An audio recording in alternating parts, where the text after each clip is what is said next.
We are live. Greetings, everyone. As you can see, this fiasco on wheels is about to get started. This is going to be epic. Yeah. Big. I hope you got your seatbelt so we can just buckle in and stay out of the fucking way. Hold on to your hat. That's all I'm saying. Yeah, man. All right. I'm going to zero out the notes. And so after the music, start talking. Yep, here we go. Hi, I'm Stroke. I'm broadcasting. Here's the true story. Out crossing the pond at night. I'll fix that post. In the world's smallest cockpit. On the tanker. Through the weather. Oh, and the tanker crew did that. Thanks a lot. We really appreciated that. I'm just kidding. No, man.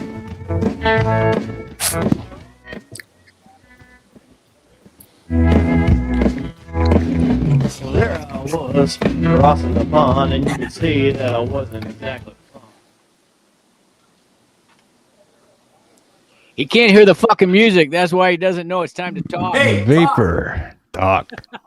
Hey, so there I was in the Philippines with Strut, Tom Rutledge. Oh, we lost him. Kingpin extraordinaire.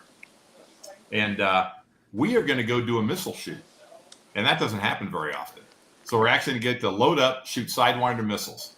So we launch off and we head out. We're going to go tank and then, pre-mission tank. And then they're going to drop some flares. We're going to shoot some flares. And it's totally cool because, how often we get to shoot Sidewinders. AIM-9, probably Limas, I guess. Anyway, so we get airborne. We get out there. We hit the tanker, Strut, in and out. And then I plug. And as I pull out, on the end of our refueling probe, it's kind of like a ball. When you plug in, it kind of depresses the ball, and then the fuel flows down. Well, as I pull out, somehow the ball gets twisted, and so it doesn't seat back in. And I'm looking at torsional twisting, and I'm going, yeah.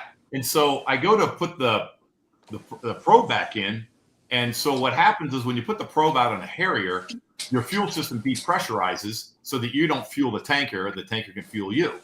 So anyway, so when it's sitting out there, I'm depressurized. Well, as I start to lower it, the pressurization system kicks in, and fuel starts pumping out the end of the fucking probe. Premature ejaculation there? Yeah, and starts going down the intake. And so Strut and I are doing the freaking first afterburner test on a freaking Harrier. We got shit going out the back. And he goes, "Fuck, Vapor, what's going on?" And I'm like, "Hey, dude, this sounds weird. My ball isn't reset." And he's like, "Well, you got a problem?" I go, "Yeah." And he says, "Well, try to bang it back and forth." I think I said, "Well, when I put it in, it bangs." I said, "It's dumping fuel down the intake." He goes, "Oh, that's what that flame is." And so he's like, "Shit, maybe we can. Let's get the tanker back here." So he calls back to the tanker who's already taken off.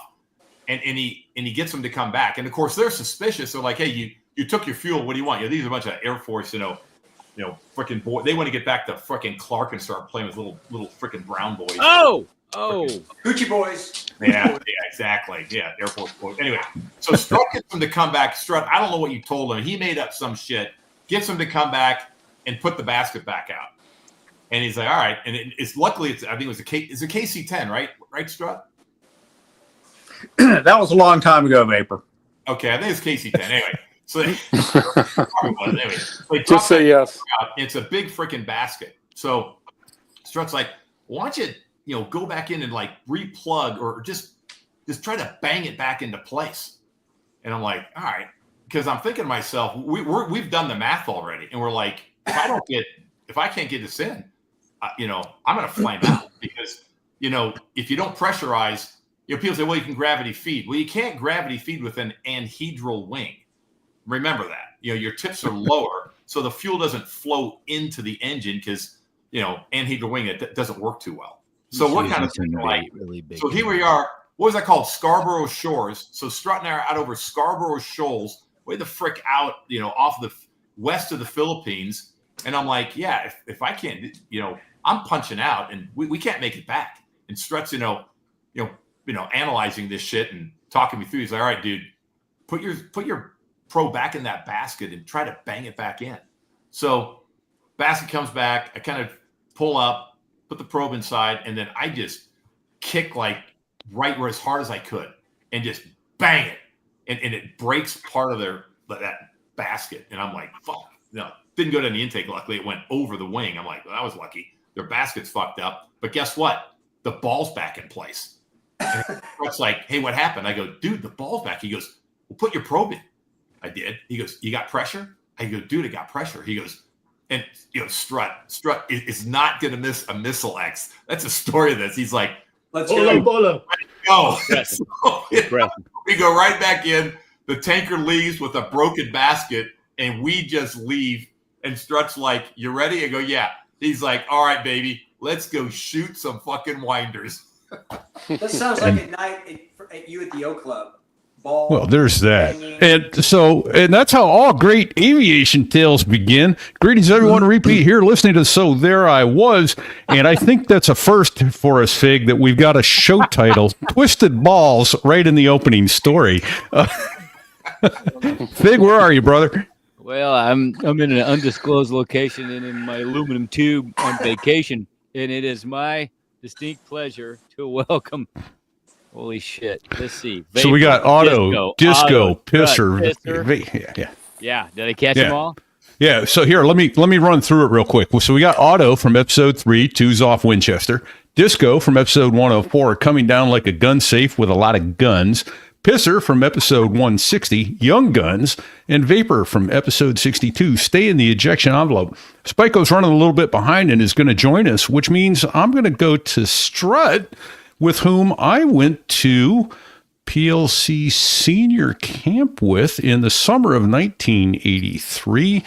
And Disco will be interested to hear that we share a common friend named Staff Sergeant Gladstone from that very summer. The Devil Spawn himself, who was our platoon sergeant. So real quickly, Strut, what got you into Marine aviation? Well, thanks for having me. Well, so there I was. My brother took me to air shows, and so we'd see the Blue Angels, we'd see Harriers, we'd see the Thunderbirds, things like that. And I just said, well, I have to do this for a living because it's cool, right? This is the coolest thing ever. So when it came time to give up smoke and dope and getting all liquored up in high school and go to college and get serious, is I called the Air Force recruiter, realizing that they probably had airplanes. So I called them on the phone, and I said, hey, I want to be a pilot in the Air Force. And they said, how's your calculus? And I hung up. So then I said, well, that didn't last long. I'm not. My cow's fine. What? So then I called the Navy. I went to the phone book and went to my rotary dial phone and called the Navy. And some guy answered, and I said, hey, I want to be a fighter pilot in the Navy. And he goes, hang on a second. And he's holding his hand over the phone. He's going, Chief, do we have airplanes in the Navy? So I hung up. So now I'm batting zero. My dreams are shattered in 2 phone calls. And so I'm wandering around my community college in between classes in Orlando, Florida, the only college I could get into. And so, it's in between classes. They sort of ran it like a high school. And so I decided, well, I'll walk through building 3 Rotunda, maybe I'll bump into Amy or something. So Did they have a major in Rotunda 3 is spearfishing? usually team. And so usually Rotunda 3 is just jammed up with people. So I walk in there and there's nobody in the Rotunda. It's like somebody threw a damn anthrax grenade in there. Okay.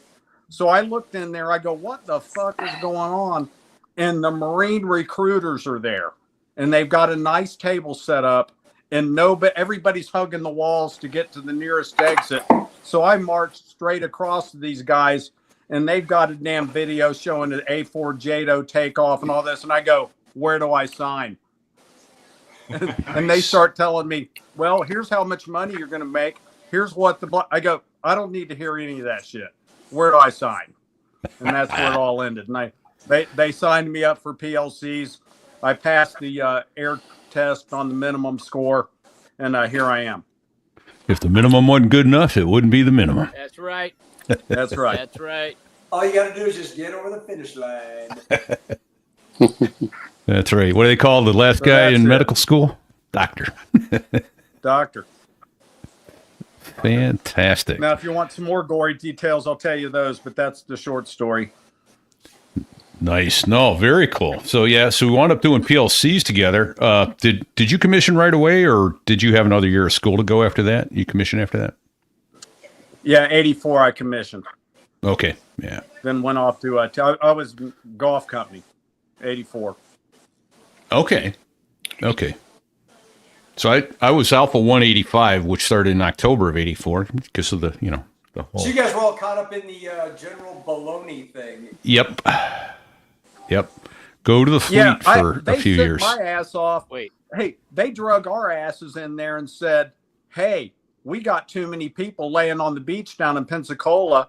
You can leave. You can pack your shit and leave." This is at the end of TBS, and I'm like, "What?" They go, "Wow. You can leave, or you can pick from this very long list of really great MOSs." And give up your air guarantee, or you can pick from this very short list of shitty MOSs, and we'll send you to the fleet for a year, and then we'll send you to flight school later. So I was an aviation supply officer, school trained, and I ran a damn warehouse down in Beaufort before I went down to Pensacola to only find these honey company shitbirds ahead of me. Wow. What'd you call that? Wait, somebody said, was that the General Baloney? What the hell is that? It was baloney, but it was baloney, really. That's the general that came up with this great idea. Pulled us all out and sent us to the fleet. It was actually a mistake. It was a manpower problem, because then we finally made it down to Pensacola, and we were all mustering up there at Milton drinking coffee, and they had an emergency meeting, main side, Pensacola, get your asses down here right now in your PT gear. And we all ran down there, and they go, "Oh, all you guys that went to the fleet, that was all a mistake. From now on, every AI class is nothing but Marines. We got to get you caught up." Unbelievable. So there was a giant bubble. There really was no bubble. Which they popped. Yeah. No bubble. It was actually a circle jerk with a piece of bread, and somebody had to eat the bread. Unbelievable. Yeah. So anyway, the good news was we went through flight school fairly quickly. Well, okay. At least there's a little silver lining. So Strut, you remember? Maloney came down and talked to us, and remember the Navy all of a sudden showed up and said, "Hey, we'll take everybody." Remember that? Yeah. There was a guy in my class. His name was Mark Dola. He was in my boot camp, because I did OCS after college. And he'd been a Wall Street stock trader. Pretty successful, knew a lot of people. When all that shit came down with Maloney, he wrote a letter to his congressman and his senator. And that's why the Navy showed up. And they said, "Hey, we'll take everybody." And remember the Marine Corps said, "You can't have them." And the Navy said, "Yeah, we can. Fuck off." So that's and they did. A bunch of guys jump ship. Oh man, in my class we probably had 30% of the people jump ship. I was walking down the hall to go eat me, and we had a Cobra pilot. He was the SBC for second platoon or third or whatever. And he grabbed me and he pulls me in his office and you disloyal puke, blah blah blah blah blah. Blah. So I go, "Okay, I'll stay." How'd that work out for you? I ended up going in the end because I kind of wanted to go to IOC, and IOC was freaking awesome. And then serving for a year, or it was like 10 months. Serving for 10 months in the infantry was one of the best times I've ever had in the Marine Corps. It was epic. I had such a good time. Well, how did you get infantry and Strut got supply officer? How did that work? Because I finished way ahead of him in TBS. I wasn't gonna go there. I was just curious at how that worked. Tom, were you in golf company? Yeah. I was in honey, man. I was in honey company. We didn't get offered the Navy. We didn't get offered the Navy disco. We didn't get offered that. Oh, they dirty their Nope. dicks on you. Hey, so I got to throw this one out there too. So Vapor's talking about the Philippines and and strut and all that stuff. I got a great story. You're gonna love this one. So, and I know you'll remember this, Vapor, and I know Pisser will for sure. I mean, I don't know if Otto will or not. But anyway, we're so the Philippines back in the day when we were young men. So back then, we It looks way we too would real, bro. go down and have you sit at these big banquet tables in the O Club at the Philippines. It was freaking epic. And you'd get, they'd bring all the little girls would bring in the menus, and you'd have all this food and all this liquor and all this crap. And we'd always sitting down there, talking trash and telling stories and being idiots. And Vapor, when Vapor got done musking girls, doing that one, and getting the skin to regenerate on the top of his toes, we'd go to the club, and so we're eating chow, and we're kind of watching Vapor because Vapor's sitting there telling stories and stuff. And anyway, Vapor would grab somebody's water glass, and he'd go, and he'd put it back down, and we'd all look at the water glass because it'd be like in front of Turbo or it'd be in front of somebody else. We're going, I wonder if he's going to drink that. And Vapor just keeps telling the story. We're just going, we're all looking at the glass. I mean, there's all this food coming and all this service. It was awesome. It was awesome service in the Philippines. It was the last, I remember it was this the last rated, bastion of American colonialism. this is the rated G version of the Philippines, but I remember that the fad became the blow guns. And so, you had those blow guns with the feathers on them, and you had the plastic bead with the metal spike in it. And so these things were fairly impressive. I had a velocity of about 400 per second, and we'd go shoot them in all the walls at the O Club, and you could barely pull the damn dart out. Well, I figured out that you could pull the damn metal spike out of the dart. And so you were only shooting the ball. So we'd sit there and lie in ambush, and somebody'd walk into the damn room, and I'd lay down this bead, and I'd pump it right into the center of their chest. And I mean, we had the best Lee Harvey Oswald impersonations in the world, where everybody would completely, fold up expecting this damn metal spike to hit them in the chest. Hey, That's the cleanest story I can come up with. Yeah, do you guys remember? I'm going to tell the story of Dog Straw's interaction with the Mew Commander. So this is right after Cope Thunder.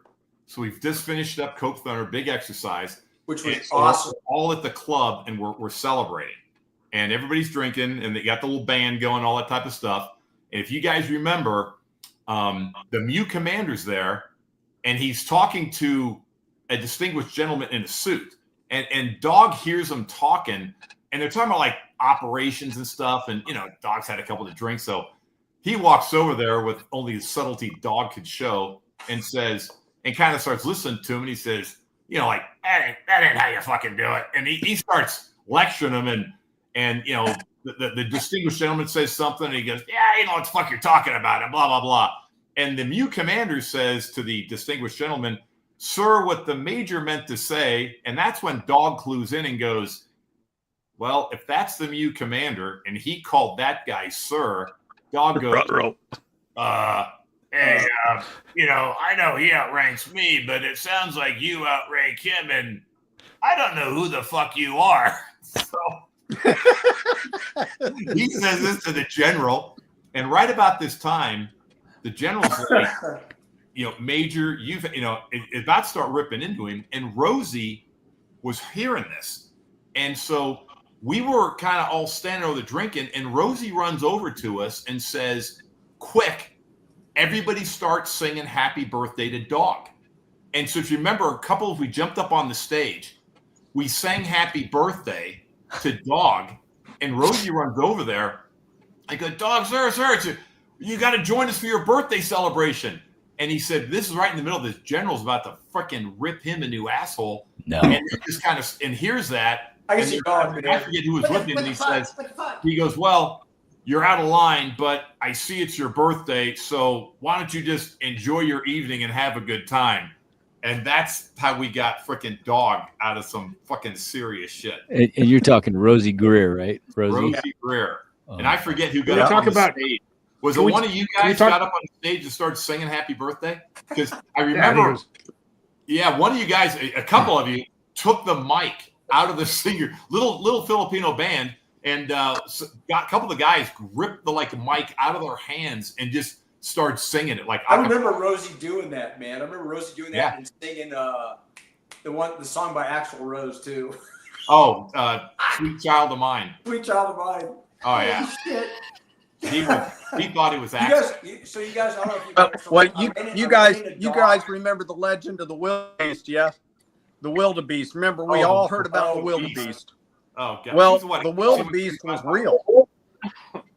Okay. So we landed. We ended up in the Oak Club at Okinawa, and we're all sitting at a big table at the Oak Club, and the wildebeest is sitting at the damn bar. So this is the first time, the young guns realized that this person actually existed.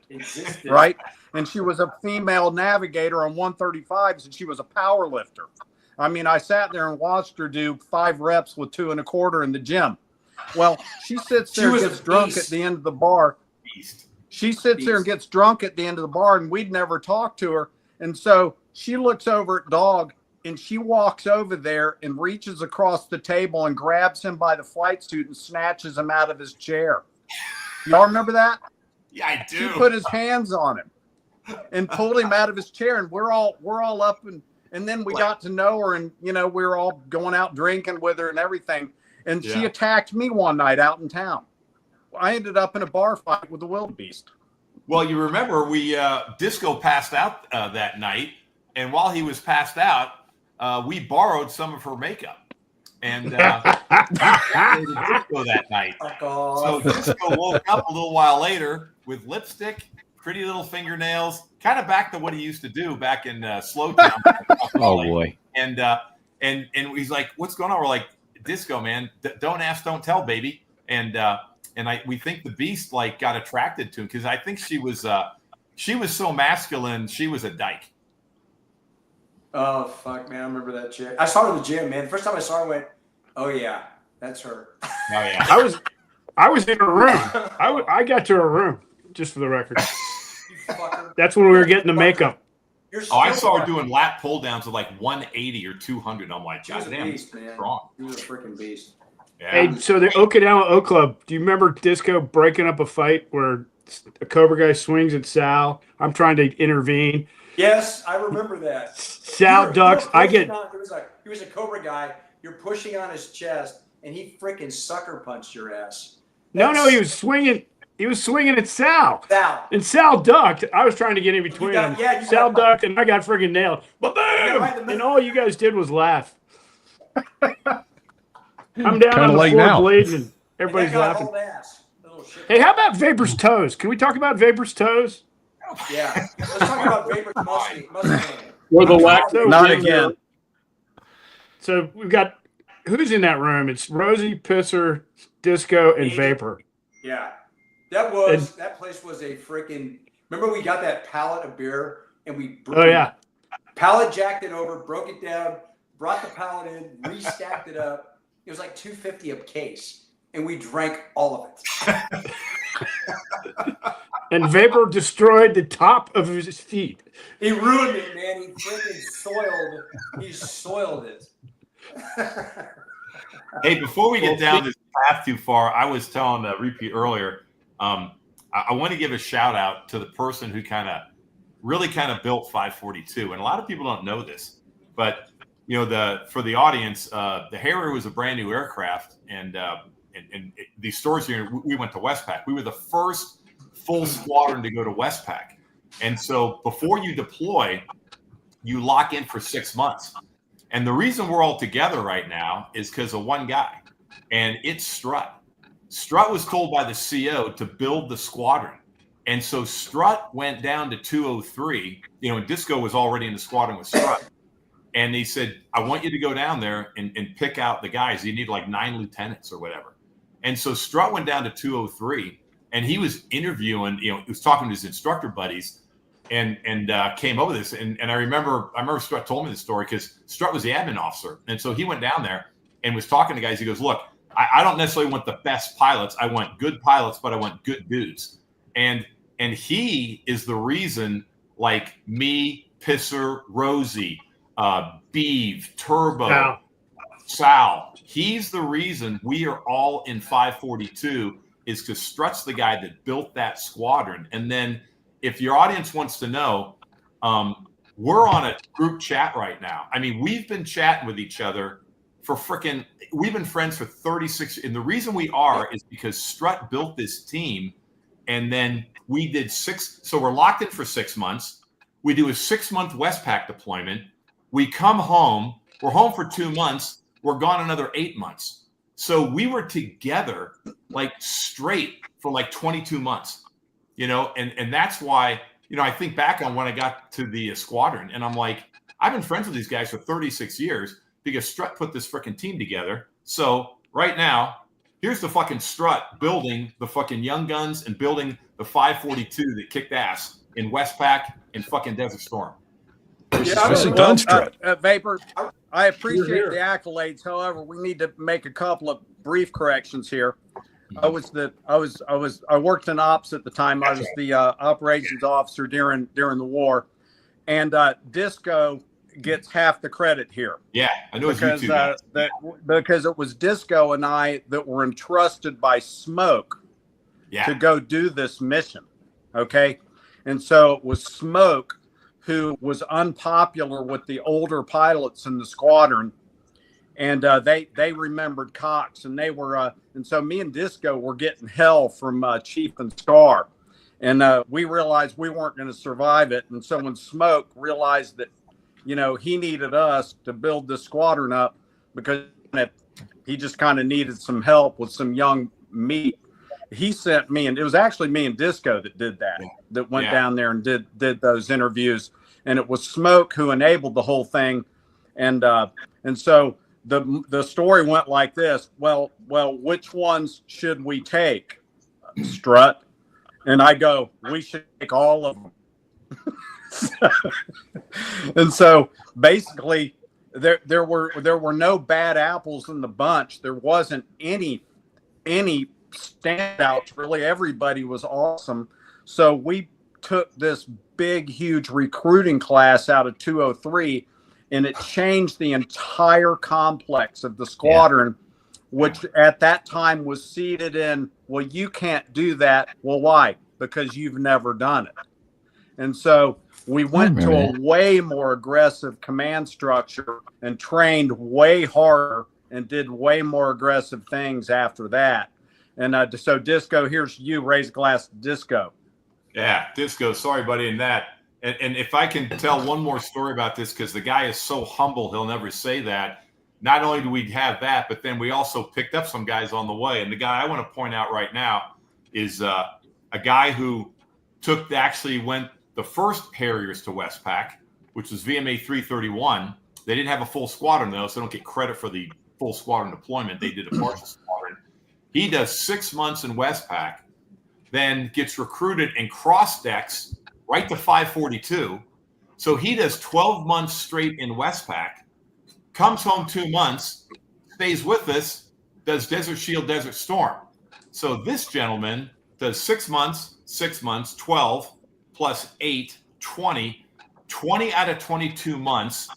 Raise a toast to Ed Otto, the Fleet Green, who has the record out of 22 months deployed.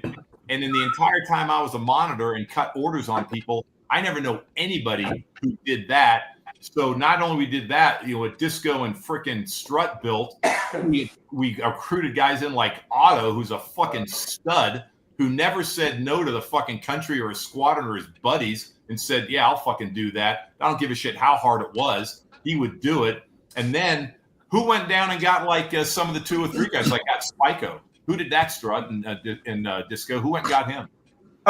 You know, I don't really know. I would love to say that that I did know how that happened, but I can't tell you because it all happened so fast that a lot of these experienced guys like Clance and Spyco, I think that they just they probably were qualified, and that may have happened at the group level. Somebody else may know more than I do about that. But all I want to say is, Otto, it was a pleasure flying with you in that damn war, and I was glad that we were together, and you kept my ass alive, and I appreciate it. Full automatic. We had some great times. Fucking I'll never forget the one. We used to always we can't really hook up with the F-18 because for people that don't know, for the first part of the war they had these what they call K boxes, and there may have been another box, but essentially they were kill boxes that we had on our map. And so our mission was like Strut and I would get up every day and we'd fly out there, and we'd typically do 2 missions. We'd turn it in a small place called Tanajeeb. So we'd fly out there with wall-to-wall, either Rockeye or Mark 82s, which are Rockeye is a cluster bomb, and the Mark 82 is a big 500-pounders. And they would also have a full gun.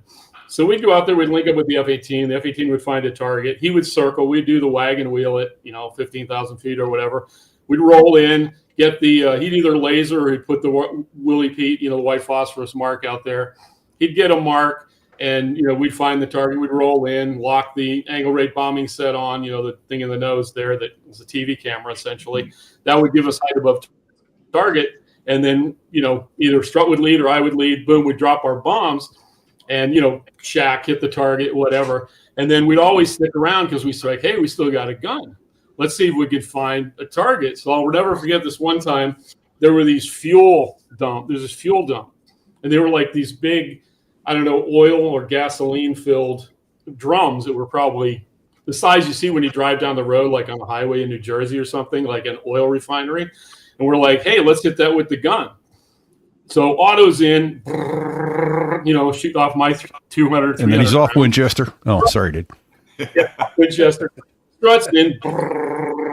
We look back over my shoulder, and here's this big top on this oil can that just goes, blows off the top. Yes, we got that Beautiful. one. Beautiful. Well, you can't let them have any gas, can you? That's bad. Can't let them have gas. Exactly. We got secondaries. Yeah, and kudos to the accuracy of that freaking gun, huh? That was man, awesome. I was happy with it. Yeah. Hey, I would tell you another thing about Otto. Like I said, Otto was fucking so operational and fleet smart that he got sent up to the MEF for the big fucking battle plan. This is it. And they had told me, said, hey, you go along, take notes, whatever the fucking Otto says. So Otto and I get in a truck and we head up to like the MEF command post. They're going to do the big freaking brief of what's going to go on. And we get there, and Otto, remember what happened? The Marine Corps casualty estimates, people always think, oh, it's a big cakewalk, Desert Storm. And I'm like, man, the casualty estimates were ugly. The Marine Corps casualty estimates were 50%, but the Brits casualty estimates came in at 70%. And it was politically unacceptable back in the UK for that to happen. So we're up there at the MEF, and what people got to remember is the Marine Corps, we don't have that much armor. I mean, we've got some tanks, but nothing compared to the Army.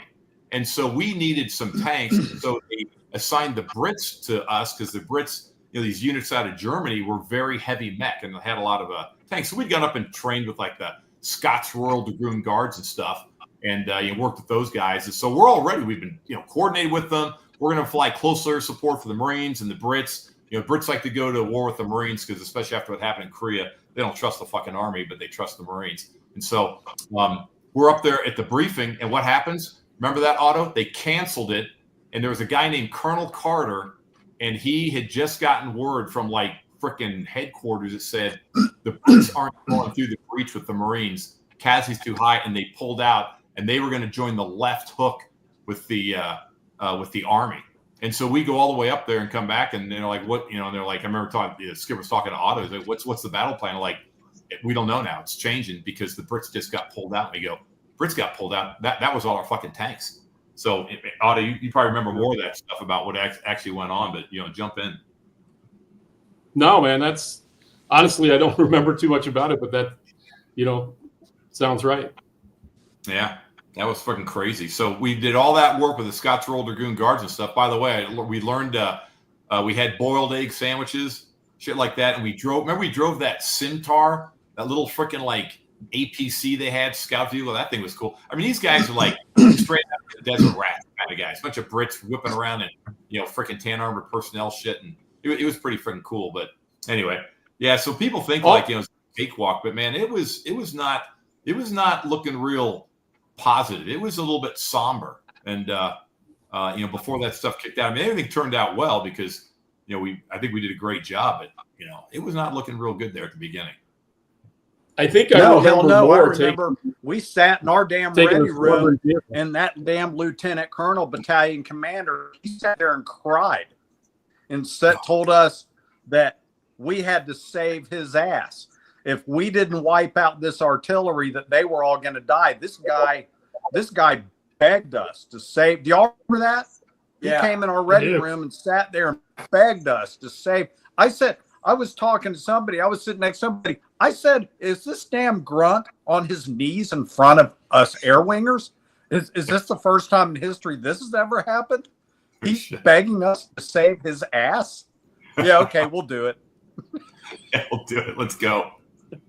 Hey, you guys don't know, about I don't know, 9 months, a year ago, Venom got hold of me because there was a guy, Lieutenant Colonel Kurth, who had a HMLA squadron over there. He was trying to get hold of somebody, and we got paired up, and we started shooting the shit. And I don't know, somehow we started talking a little about Desert Storm and stuff, and I had mentioned how I met General Myatt, at his COC. And he looks at me and he says, I'm personal friends with General Myatt. And I'm like, what? And Disco, the guy lives in San Francisco. No shit. And I was like, you got to be kidding me. He said, yeah. He said, let me talk to him. Maybe you guys get on the phone. God, we did a 45-hour freaking Zoom call like this. And I fucking talked to General Myatt 35 years later after meeting at the COC. And he told me that was after you got shot down, right? Yeah. So I had gotten a helo ride back because they were sending orders by helicopter, and so I got a helicopter ride. And I'm sitting in the helo. If you guys remember, there was that counterattack out of the Al Burgon oil fields, and they had gotten within 300 meters of his COC, and he wouldn't leave. So anyway, the air officer sees me, and he's like, General Myatt needs to fucking see you. You see like a hairy guy shot down that's out there, supporting his grunts and stuff like that. And anyway, he told me later, he gave me some numbers. He said, we had 48 artillery attacks on us. And he said, we counter batteried 28 of them with our organic artillery and stuff that they had. But the other ones, he said, every one was taken out by Harriers. He said, our counter battery, you guys did 1/3 of the counter battery for the 2nd Marine Division and took out every one of them. And I wanted to tell you guys that. So he was I couldn't believe the guy. He's got to be I don't know how old he was, but he's fucking old. But he told me stuff. I'm like, holy shit. I said, I never really researched that. But great guy. And, lives in San Francisco. Super good dude. Hey, Disco, what's the name of that hotel in San Francisco? The Marine Corps. Marine Memorial Hotel. Yeah, he's on the board of directors of that. Yeah, he was the CEO of the Marine Memorial for. That's it. Now it's a Huey guy. It's the CEO, but before him was Mike Myatt, and that's he was real involved in the Bay Area. But yeah, it was. I remember getting talked to by, I think it was Myatt, or it was one of the Marine generals saying, "Hey, look, you guys are my long range artillery." That was Boomer. Yeah, it's Boomer. That's right. Yeah. Because he was basically saying, hey, they've got this South African, I think it was South African artillery that could outstick our artillery. It's he said, we need to get rid of this stuff because they can outrange us. So you guys are going to have to take this stuff out. That's your mission in life. I remember we were just constantly hammering on that stuff. We'd go with the strike package. We'd go with a harm shooters. We'd go with a strike package. All that stuff. We just go with all that stuff to just take them out. I remember that. Hey, I got some numbers for the audience. I can't write some of this stuff down real quick. The coalition had 38 nations. We had 680,000 on the Allied side, and Iraq had 540,000 in Kuwait. Usually you want to attack with a 3-to-1 advantage. Yeah, we didn't quite have that. The Iraqis had 4,200 tanks. We had 3,500. the Iraqis had 3,000 artillery and 2,800 APC. So that's what you're talking about, Disco. Remember, Boomer came down and talked to our mag and said, hey, that's what I need you guys to do, because 3,000 frickin' pieces of artillery they're going to be advancing into. And I think we can all look back on that fact and just go, the casualties were light because that's all we did for frickin' 30-some days is hit self-propelled artillery, rocket launchers, and frickin' fixed artillery and nonstop. I mean, we also were the only idiots that did napalm. Yes. I think it was Strut that came up with the tactic, because it's like, okay, you have to go in there and take this. You have to slow down. You have to go low, get shot at, and drop this shit. Get the wave of the Iraqis in the trenches. We're like, are you fucking out of your mind? And I think Tom was the one that came up with his tactics that we used. Well, all I was telling you, Disco, is that the weapon actually had carriage and release limits. It did? So you don't kill yourself. That had to be adhered to. And they were low and slow without much dive angle, and that was the hand we were dealt. Yeah. What was I supposed to do again? But still, you and I had one of the first victims. Yeah. Remember we did a 45 or 60 degree dive. Then we pulled out to do a 5 to 10 degree, because the shit was designed, to get spread. If you come down vertically, they just hit in a spot. Yeah, we had to go slow and low. Yeah, you got to scrape them. And nobody else will do it. Well, guys, let's go back 3 spaces. We really need to go back 3 spaces, because we're missing a lot of the whole Desert Storm thing if we don't at least say this. Yeah. We had just come out of Asia. We had just come out of the Crow Valley, and they shot our asses off in the Crow Valley. I mean, let's face it, it took us a while to figure that shit out. And in the Crow Valley, we had all kind of terrain to hide behind. Well, out in the desert, we didn't have shit to hide behind. No, we didn't. So all I knew was when they put those fire cannon flap wheel shit linked up with that 57 millimeter gun, they're gonna shred our asses. Oh yeah, that's what we all thought. We were sure of it. And so I remember me and Otto are sitting there briefing, and we're talking about what's going to happen out there. And I go, Otto, and we termed it, how much shit yourself time was there going to be? And that was the metric of coasting in to coasting out. And that was a measurable amount of time called shit yourself time. Remember that, Otto? I do, man. 100%. So that's what we termed it. That's called so we knew, and you know what? Those son of a bitches never fucking tied up their acquisition and fire control radars to those 57 millimeter guns. And thank God they didn't, because a lot of us wouldn't be sitting here right now. That's true. That's 100% true. Yeah, it's freaking nuts. Holy shit. Yeah, we were lucky. We had a good campaign. I mean, you can just tell, the whole process, right, I think worked really well. And, the way that we fought the war was really very effective, right? I mean, we had a good rollback plan. I would say you could see it actually unfold. If you go fast forward to modern times, look at what Israel did in Iran. I mean, not to tell too many secrets, but I mean, taking down the integrated air defense to Strut's point, you've got to take out the long range radar, then you got to take out the other, some of the fire control radars that are controlling some of those pieces. And there's some key pieces to those surface to air missiles and the other guns, right? That if you take those out, they're essentially firing blind, right? They can still shoot, but it's hell of a lot less accurate. So I think once, tribute to what we did in Desert Storm and then later in OEF, we had great tactics as, the U.S. and allied forces. And really that's a tribute to, how we ended up with as few casualties, even in our squadron, as we did and other squadrons. And then on the Marine Corps and, any of the ground forces, right? I think we really had, some of the things, like you say, we learned from the Crow Valley was how to do that, right? How not to get yourself in that situation. So it all comes down. I think it's a tribute. And lethality and there's another thing that the audience needs to hear. This is important for the audience to hear. I just wanted let me finish up on the napalm stuff, because what people need to understand is That thing was designed for jungle warfare. And so when these guys are talking about, when Strut and Otto are talking about it, is so the audience knows when you drop napalm, you got to come in very shallow. I mean, so we're coming in like 1,000 feet. You know, the Here they are. they're not even going to fucking fly below 10,000 feet. Yet we're delivering a weapon that has to be delivered, but like under 1,500 feet and like a 5 or 10 degree dive. So we were the only aircraft that dropped napalm, and the frickin', for whatever reason, the stupid PR, they didn't want to say we were burning them. So they said, oh, they're lighting off the oil trenches. And I'm like, shit, none of us lit off a fucking oil trench. We lit off fucking infantry trenches. And for 3 days straight, the biggest balls in that fucking theater were the Harrier pilots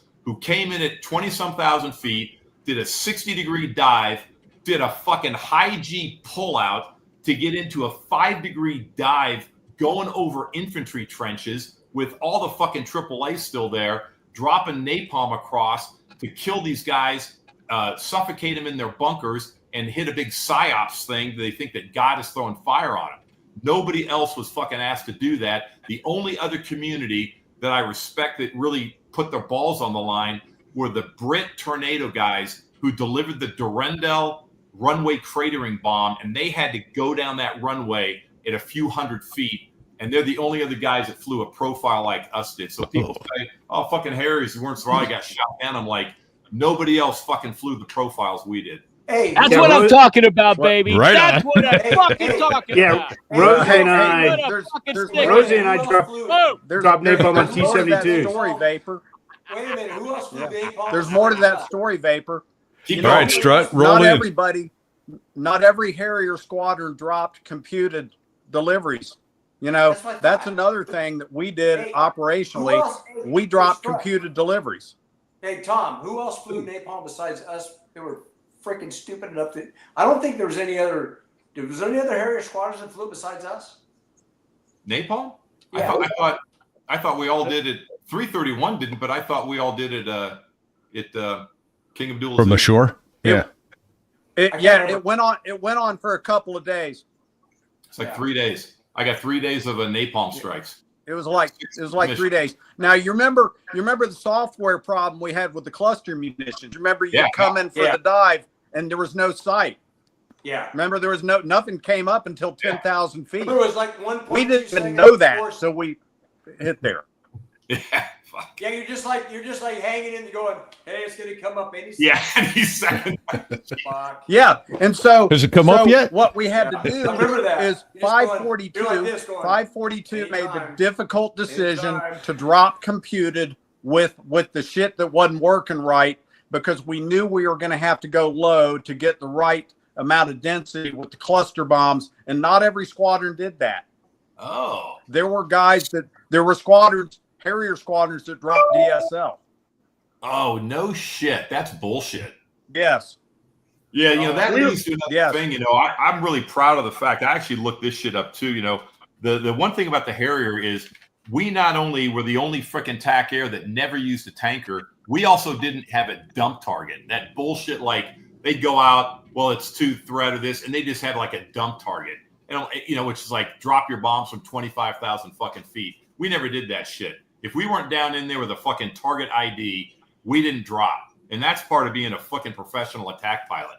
Because don't fucking forget, fighter pilots make fucking movies, attack pilots make history. God bless America. Baby. Hey, wait. Hey, Hold on a second. Vapor, I got a question when you're done, Fick. Can you say Okay. that again? Fighter pilots make faggot fucking movies, and attack pilots make history. Look at I'm fucking. gonna move my F-18.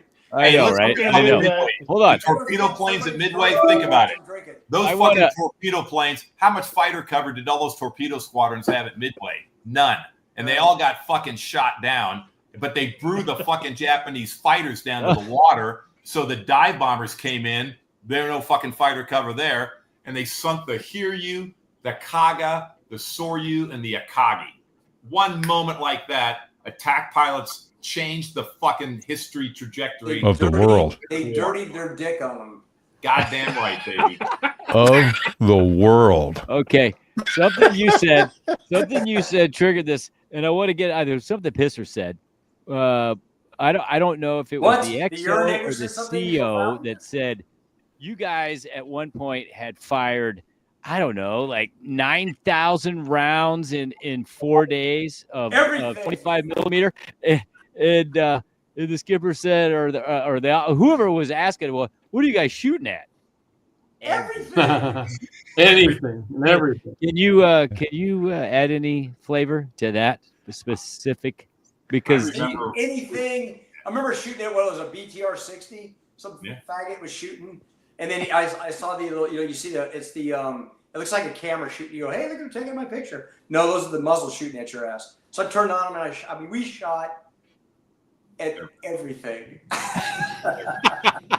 Hey, what? We Can I never talk, came back with a full can I talk about We the never strut? came back with Yeah, we never came back with bullets, and I know Turbo challenged the number that I threw out there, but Turbo was flying with dogs, so those guys probably weren't shooting at everything. But Strut, I think, introduced the concept of the hot gun, where while we were in our dive run for the bombs, we would uncork uncork the gun before and after the pickle. So track pickle. And we never came back with bullets. Rosie, if Rosie and I ever came back with bullets, it was something weird happened. Goes to gun jam. Yeah. I got a good story on that one. Go. And this is pretty funny. So I was with Clance one morning, and it was I can't think of the name. It was like a dock complex on the coast in Kuwait, south of Kuwait City. And so Clance and I are flying in there. We dive on this thing, and I lock it up with my ARBS TV at the end of the dock. And it's all I could see all these AAA pieces out there. I'm like, this is gonna be epic. So I squeezed. So I got locked up. I squeezed the trigger, and all of a sudden my ARBS TV goes. So the bullets are going all over the fucking place. What? And then the ground just opens up, and both Clance and I were like, one of you like, fuck. So we both just kind of level off, peel off that way, and head toward Iran. We're just going across the Persian Gulf. We're going, holy shit! Look at all the guns shooting at us. I mean, there's flak blowing up all around us. I'm like, ah! And we just gotta go away. I'm like, that was really a freaking brilliant move on my part. Well, do you guys remember Mongoose in an all pilots meeting, holding a piece of paper in front of his, and he was just shocked by how much 25 millimeter we'd shot. Do you guys remember that? Yeah, I do. What are you guys shooting at? He was like, "What are you shooting at?" We're like, "Fucking everything." That's right before we got. That's why right before we got Snatcher's lecture on no more brown star loving and tadpole soup and all that shit. Yeah. God. Well, man. I'm going to tell. He's not here, but Wade Straw, Dog Straw. Oh my God. We actually finally got him to tell the story of his Silver Star, and I think that's where we kind of got that. I mean, we kind of, Mongoose, was a great CO and so on, but we also took on a lot of the character of our operations officers, Major Wade Straw. Oh, and I remember it was like Pisser and me and Disco, a couple guys. We're all at the bar, and we finally, kind of cornered Dog. We're like, you got to tell us how you got your Silver Star in Vietnam. And he's like, well, we had to suppress an LZ, and we had to shoot a lot of shit, and he stops talking. And we're like, there's got to be more to it. And he says, well, we shot till we fired everything. And we're like, okay, that can't be it. And he looks at us and he goes, I mean, everything. And we're like, define everything. And he's like, the rockets, the cannon, their M16 carbines, their 38 caliber service revolvers. And he said they used to go to the club, get the highball glasses. You pulled the pin on your grenade, stuck them in there, threw them out. They broke, the glass would break, and the boom would pull, and they would go off. So they were over the VC, canopy open when they were freaking Winchester, emptied their freaking, M16 carbines, had their 38 revolvers, and were throwing grenades. That's why he got a Silver Star. Remember him telling Cobra? Was he Cobra They guy? only got a Silver Star for that. Remember him telling the time he was shit faced and he got called for a mission. He jumped in the helicopter, and he goes, I was baked. They're out there just shooting at everything. Everything. That guy. That's why we emptied our guns, because Yeah, he emptied his fucking 38 service revolver. He was a cool dude. Hey, you guys don't know this, but when I was when I was working for Coca-Cola, I ran in. I was in Honolulu, and I saw Tiger Tails there going, huh. So I ran him down. Dog was a CO.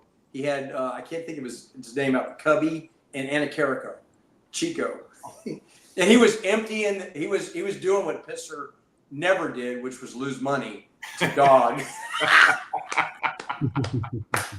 He was cleaning those two fuckers out. So he was wiping them out. And I'm sitting there talking to him. I'm like, hey, so, this is classic Dog. I love that. He was so awesome. Because, you remember, he was like, hey, you stupid fucker. What are you doing? What the fuck's wrong with you? He had that voice. So I go, hey, sir, I got a question for you. He goes, what? What the fuck do you want to talk to me about? Man, I miss him. I go, how do you like being a lieutenant colonel? He goes, you know what, Disco? The thing I like best about being a lieutenant colonel is there that many more people I can rub my balls all over their face. That is so Dog. That was classic. That is Dog. Oh shit, boy. That guy was a great American, man. He was awesome. Well, every time he got drunk, he said, "Where's Pisser? I need my money." Yeah. So I would clean him out. You would clean He owed me him like out. thousands Hey, of dollars. Wait, hold on a second. Were you playing cards? Were you rolling dice? Yeah, what were you doing? Oh God. Poker. Remember Cold Lake? And I would Yes. kick his ass. All right. Hey, Pisser, you remember Cold Lake? You guys remember we went to Cold Lake? What's that? Remember we went to Cold Lake. Cold Oh, Lake yeah. in Canada? So we went up there. It was more expensive than it should have been. We come back and all this money's like disappeared. So Sue Dooley at the group calls me up and goes, "Hey, because I was an S4. God, thank God. What favorite job in the world?" So I go over there. I'm like, "Hey, what's up?" She goes, "Hey, you guys are missing about $500." And I'm No, it like, was like 2,000. It was all the rental car money. it was a lot. A lot. A lot. And I'm going, what? So I'm trying to figure all this stuff out. And then finally I figure out what it was. So Dog had taken his vacation money with Elaine and he'd spent it to cover his gambling debts with the urinator. And I'm going, there's no freaking way I'm going to take the hit for this because I can't afford $2,000. So I go over there and I go, I go back to the squad and go, hey, sir, you have to pony up. He goes, my wife will fucking kill me, but that's not my problem. So you got to back It was up a here. freaking I got it, Disco. I got to set it up for you. So what happened is we're going to Cold Lake, Canada, and Awesome. the skipper told Dog, "Hey, take like 7 planes, meet us there, and get this many flight hours." So it's Dog, Disco, Dog, Six Pack, Scar, me, Pisser, and so we're gonna head there, but we go. I remember they said, "Hey, we'll go there, via freaking Salt Lake City." We go, "Fuck, why do we go to Hill Air Force Base? Let's go to fucking Reno and go to Tahoe." So we go there via there. Well, while we're in Tahoe, we get in this fucking shitty little hotel, and we're hanging out there. And I remember the next morning we're sitting out. So we all go out that night. The next morning we're all meeting by the pool. It's one of those little motel pools, shitty place. And Dog comes walking out, and he comes down, and he's in those dolphin shorts he used to wear. Remember those blue ones? And he walks down, and there's a freaking ashtray. And he digs around, finds like a cigarette butt, and lights it and starts smoking it. And we're like, "Hey, sir, how'd you do at the casinos last night?" Well, let me tell you, the lights ain't going to be going out in fucking Reno tonight, if you know what I mean. They can pay their electric bill. He lost all the fucking money for the rental cars. So when we went to Cold Lake, we're walking from the barracks to the squadron, and Smoke is driving by, or he's like, "Why are these guys walking everywhere?" And I remember he stops by. Oh, what? And he's joking. He says, "Did you guys miss the van again?" And we're looking at him like, "What van?" And it's like by the third day, he finally stops his car and goes, "Why do you guys keep missing the van?" We're like, "Sir, we don't know what you're talking about." He goes, "There's supposed to be a shuttle van." And that's when he found out we didn't have the shuttle van and that there was money was missing. And that's when he called Disco in and said, "Where's the freaking money, and how come there's not vans?" It was in Westpac and Desert Storm when I kicked his ass in poker to the tune of thousands. There he is. Holy shit! There he is, man. That guy's a fucking great American, man. Fucking zero. Sticks is in the Pisser, background doing I need magic. my Well to go. Way money. to go, Sticks. Fucking dog. What a guy. Hey, I got to tell I mean, you guys. do you realize how lucky we were to have that guy as our OPSO? How Unbelievable. lucky were we to have that guy? Unbelievable. It's freaking You know, awesome. the thing was, I remember that. I remember when you're talking about Strut, because I vaguely remember you going down the street and kind of grabbing some guys out of 203. But I remember what we'd do is they'd come in the squadron, because that place was a freaking shit show. Because I don't know if you remember when we all got called, because remember it was Sal, because Sharon went to Gustafson and said, hey, is there any way you can keep my fiance from going to 542? And he went, what's going on at 542? So the shit kind of rolled downhill, got to smoke. He called us all in, and Strut took Lyman sitting there. It was Lyman, me, Vern, Strut. It was like 5 or 6 JOs. And we're kind of, just kind of going back and forth. And then I remember Tom throwing a couple fucking hand grenades. It was beautiful. And I said, well, hey, since he's doing it. So I started throwing them, and after we're all done, he goes, okay, you guys can go. He goes, hey, Disco, can you stick around for a minute? And I mean, we had a moment, me and Smoke. Wow. It got pretty messy. But the thing was as we started getting new guys coming in, because that place was a freaking hot mess. The culture was a disaster in 542. Because I remember when I went to the older guys were loyal to the old skipper. Yeah. I mean, it was they weren't loyal to Smoke. Yeah. It was just a mess. Yeah. I remember, because I remember Bubbles hated Smoke, and there was a lot of shit going on there. And basically, I mean, I remember that we would get new guys in the squad, and we pull them aside and say, I remember you grabbing them at 203, and we were going out, we're talking to people, and it's like, okay, here's what we're trying to do here.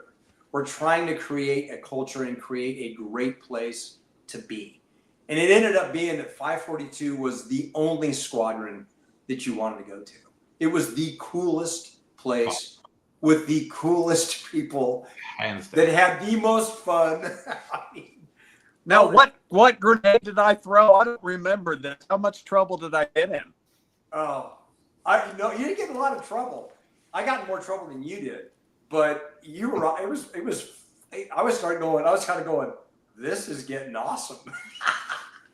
You don't know what you said, but you just kind of. I remember you saying this, because he said something about Spud Winkle, and you go, "Well, Spud, he's a fat ass shitbird," and then it just it just escalated from there. I'm like going, "This is gonna be fucking awesome. I love this, man." But Bird shut up. S4. Hey, I got to say, S4 officer.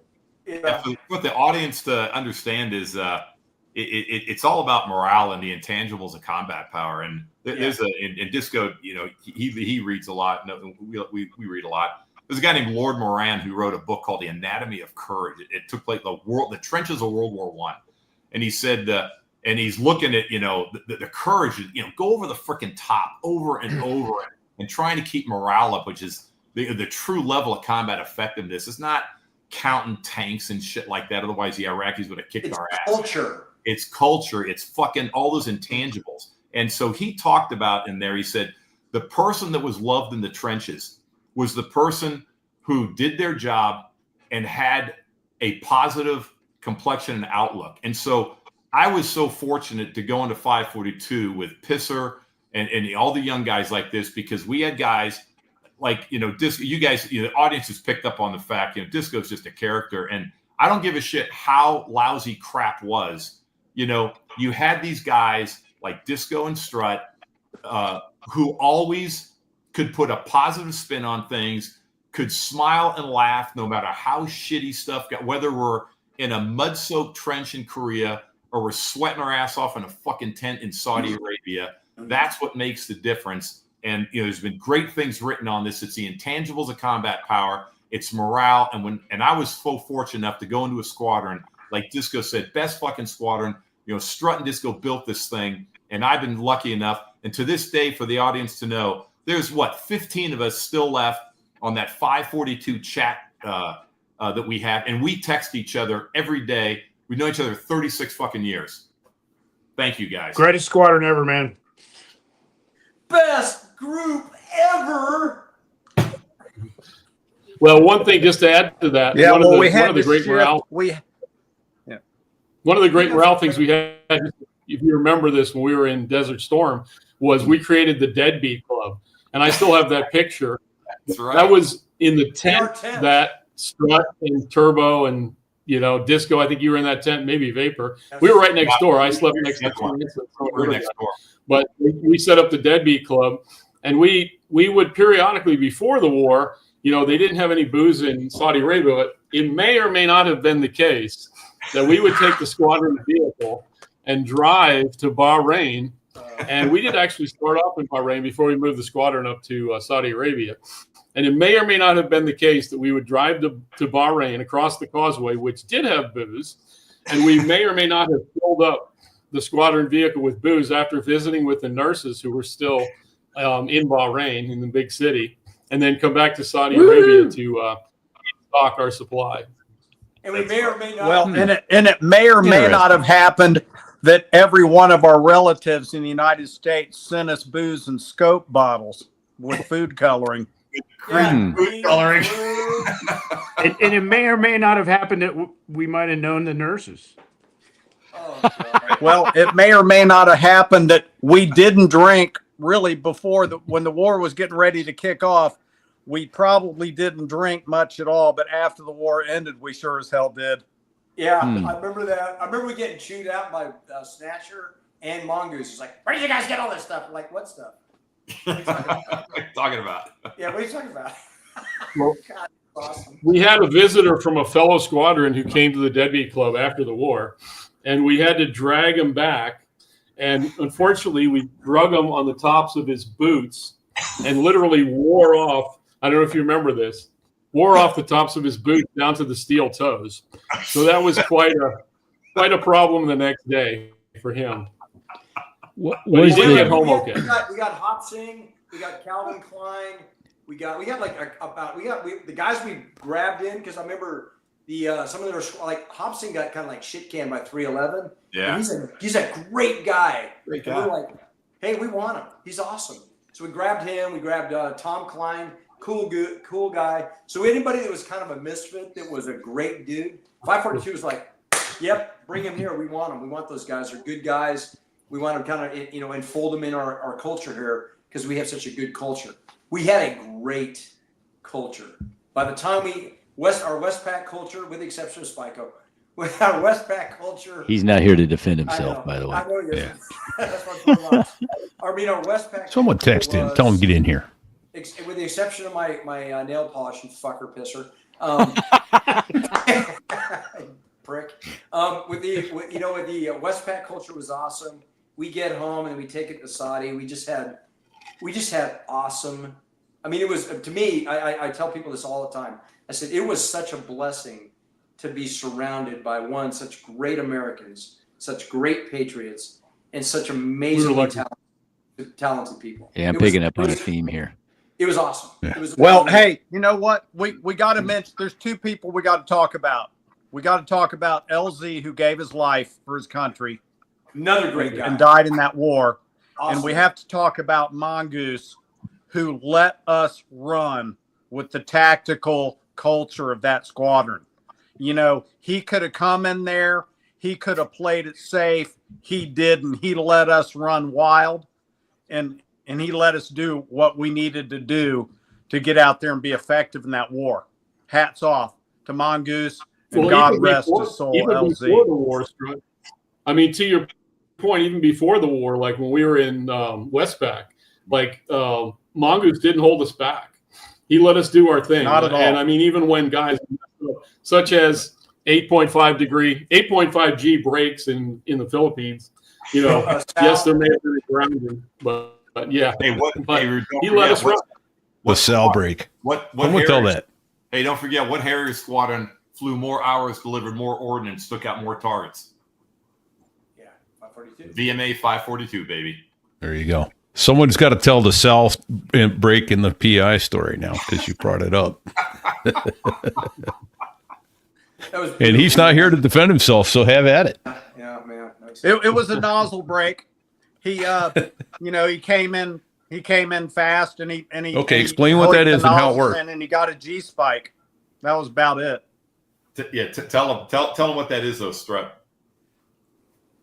Well, so if you just do a conventional brake and a Harrier, you're going to have trouble getting to 8 Gs really.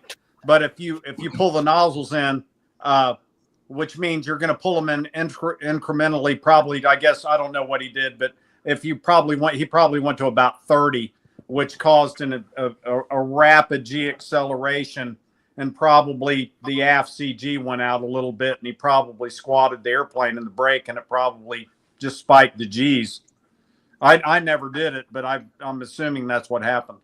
You hear it's bad? When you get the nozzles past it, the butterfly valve opens, and now your reaction control system is energized in the plane, and under the nose there's one of those jets. And so when you pull, now on the tip of your nose, you got one of those valves opens, which pushes out the high pressure air, and it gives the nose a pitch. And so that's what would give you those extra couple Gs. And it's like your AOA too. So you got to be careful of that. Well, it didn't hurt. It didn't help that Mongoose had just had a midair with an F4, right? Where they pulled his chocks. They pulled his chocks at Clark, and he taxied into an F4. Isn't that right?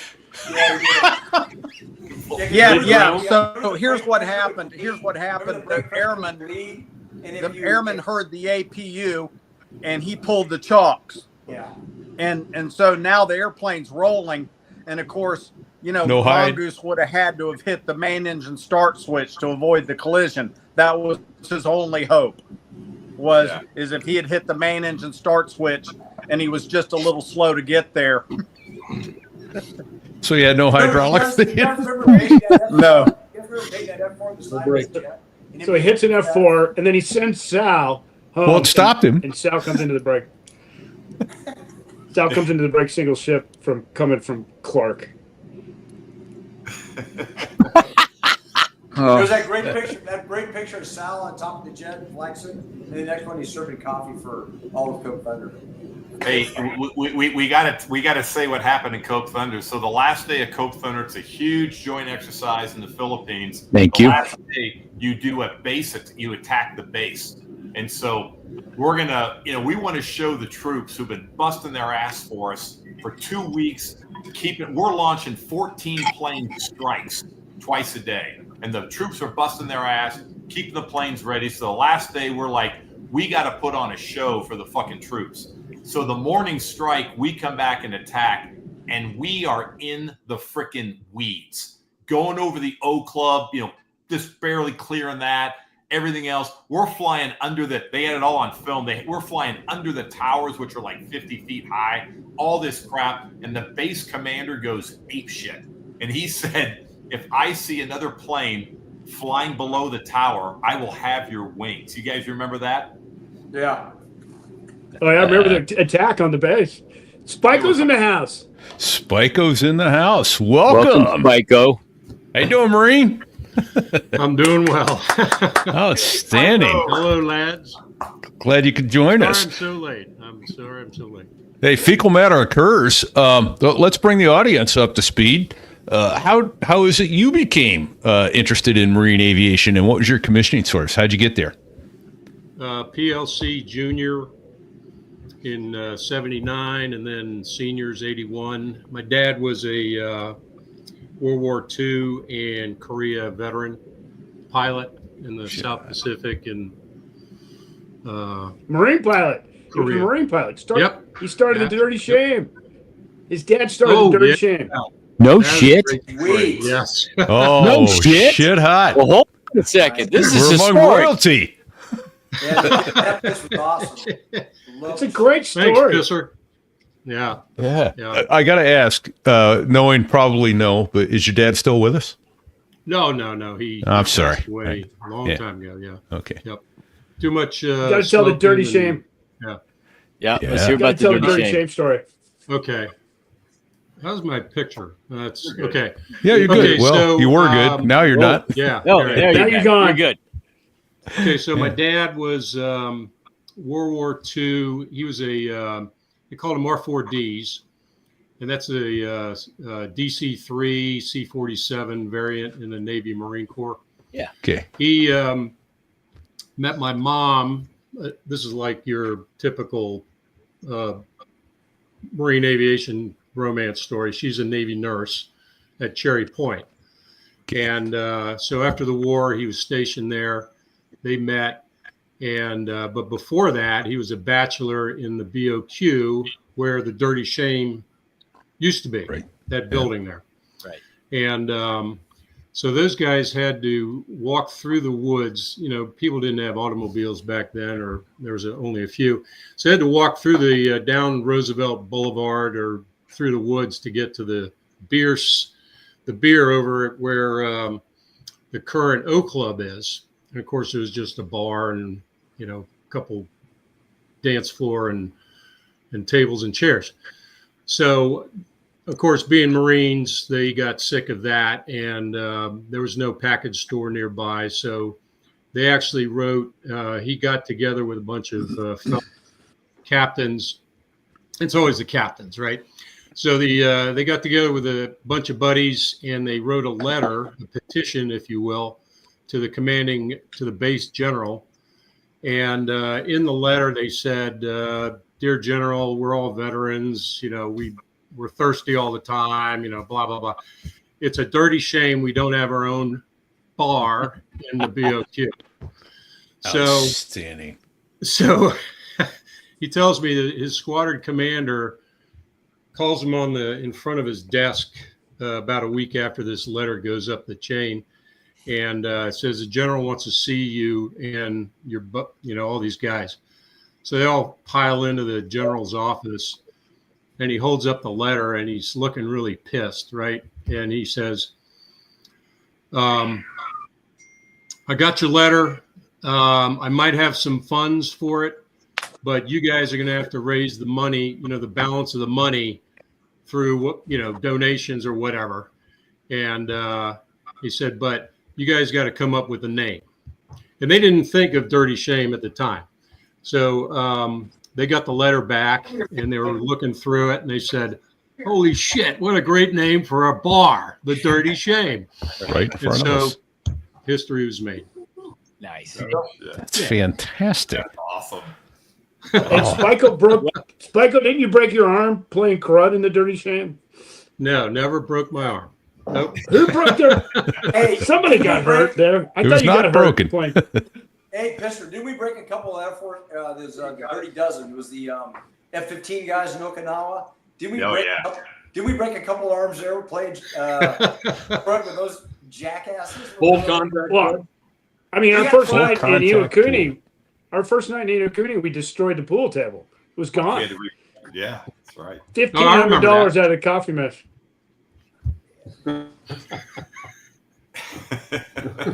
But I'm sure we hurt some people. Disaster behind us, pretty much.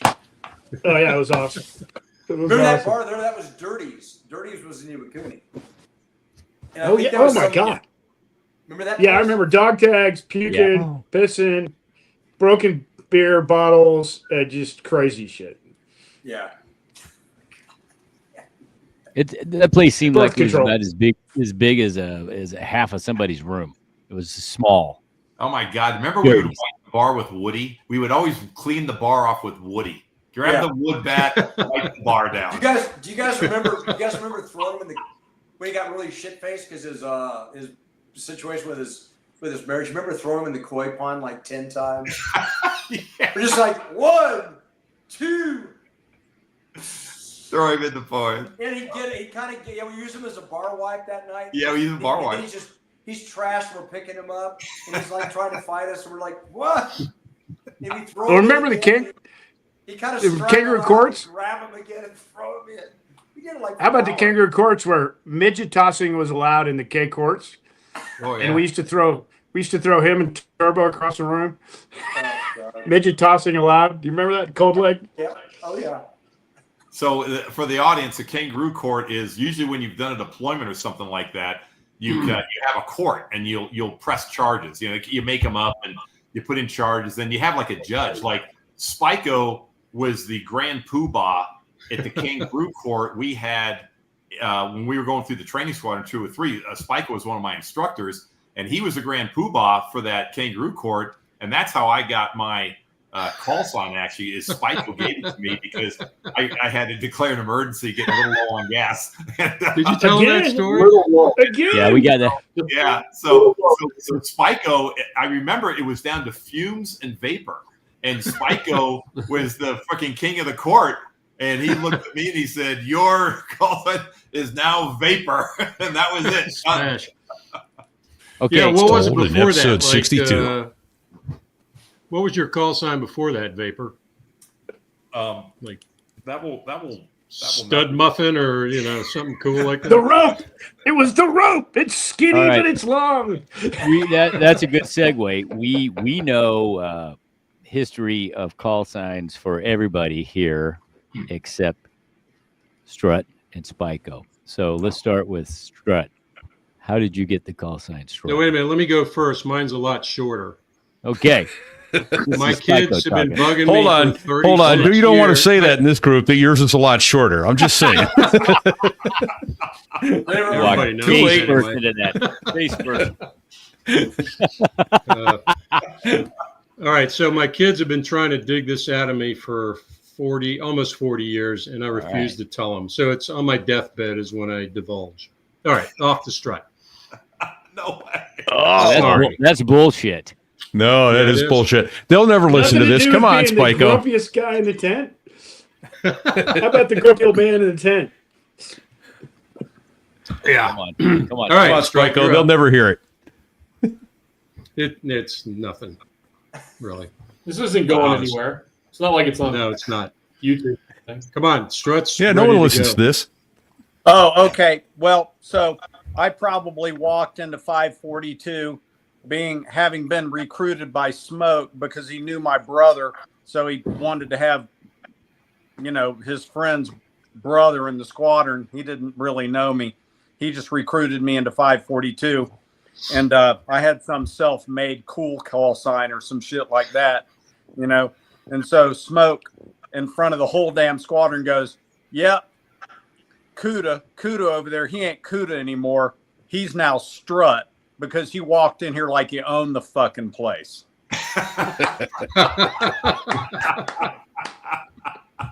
Bucket of fuck you, man. Walked in. All right.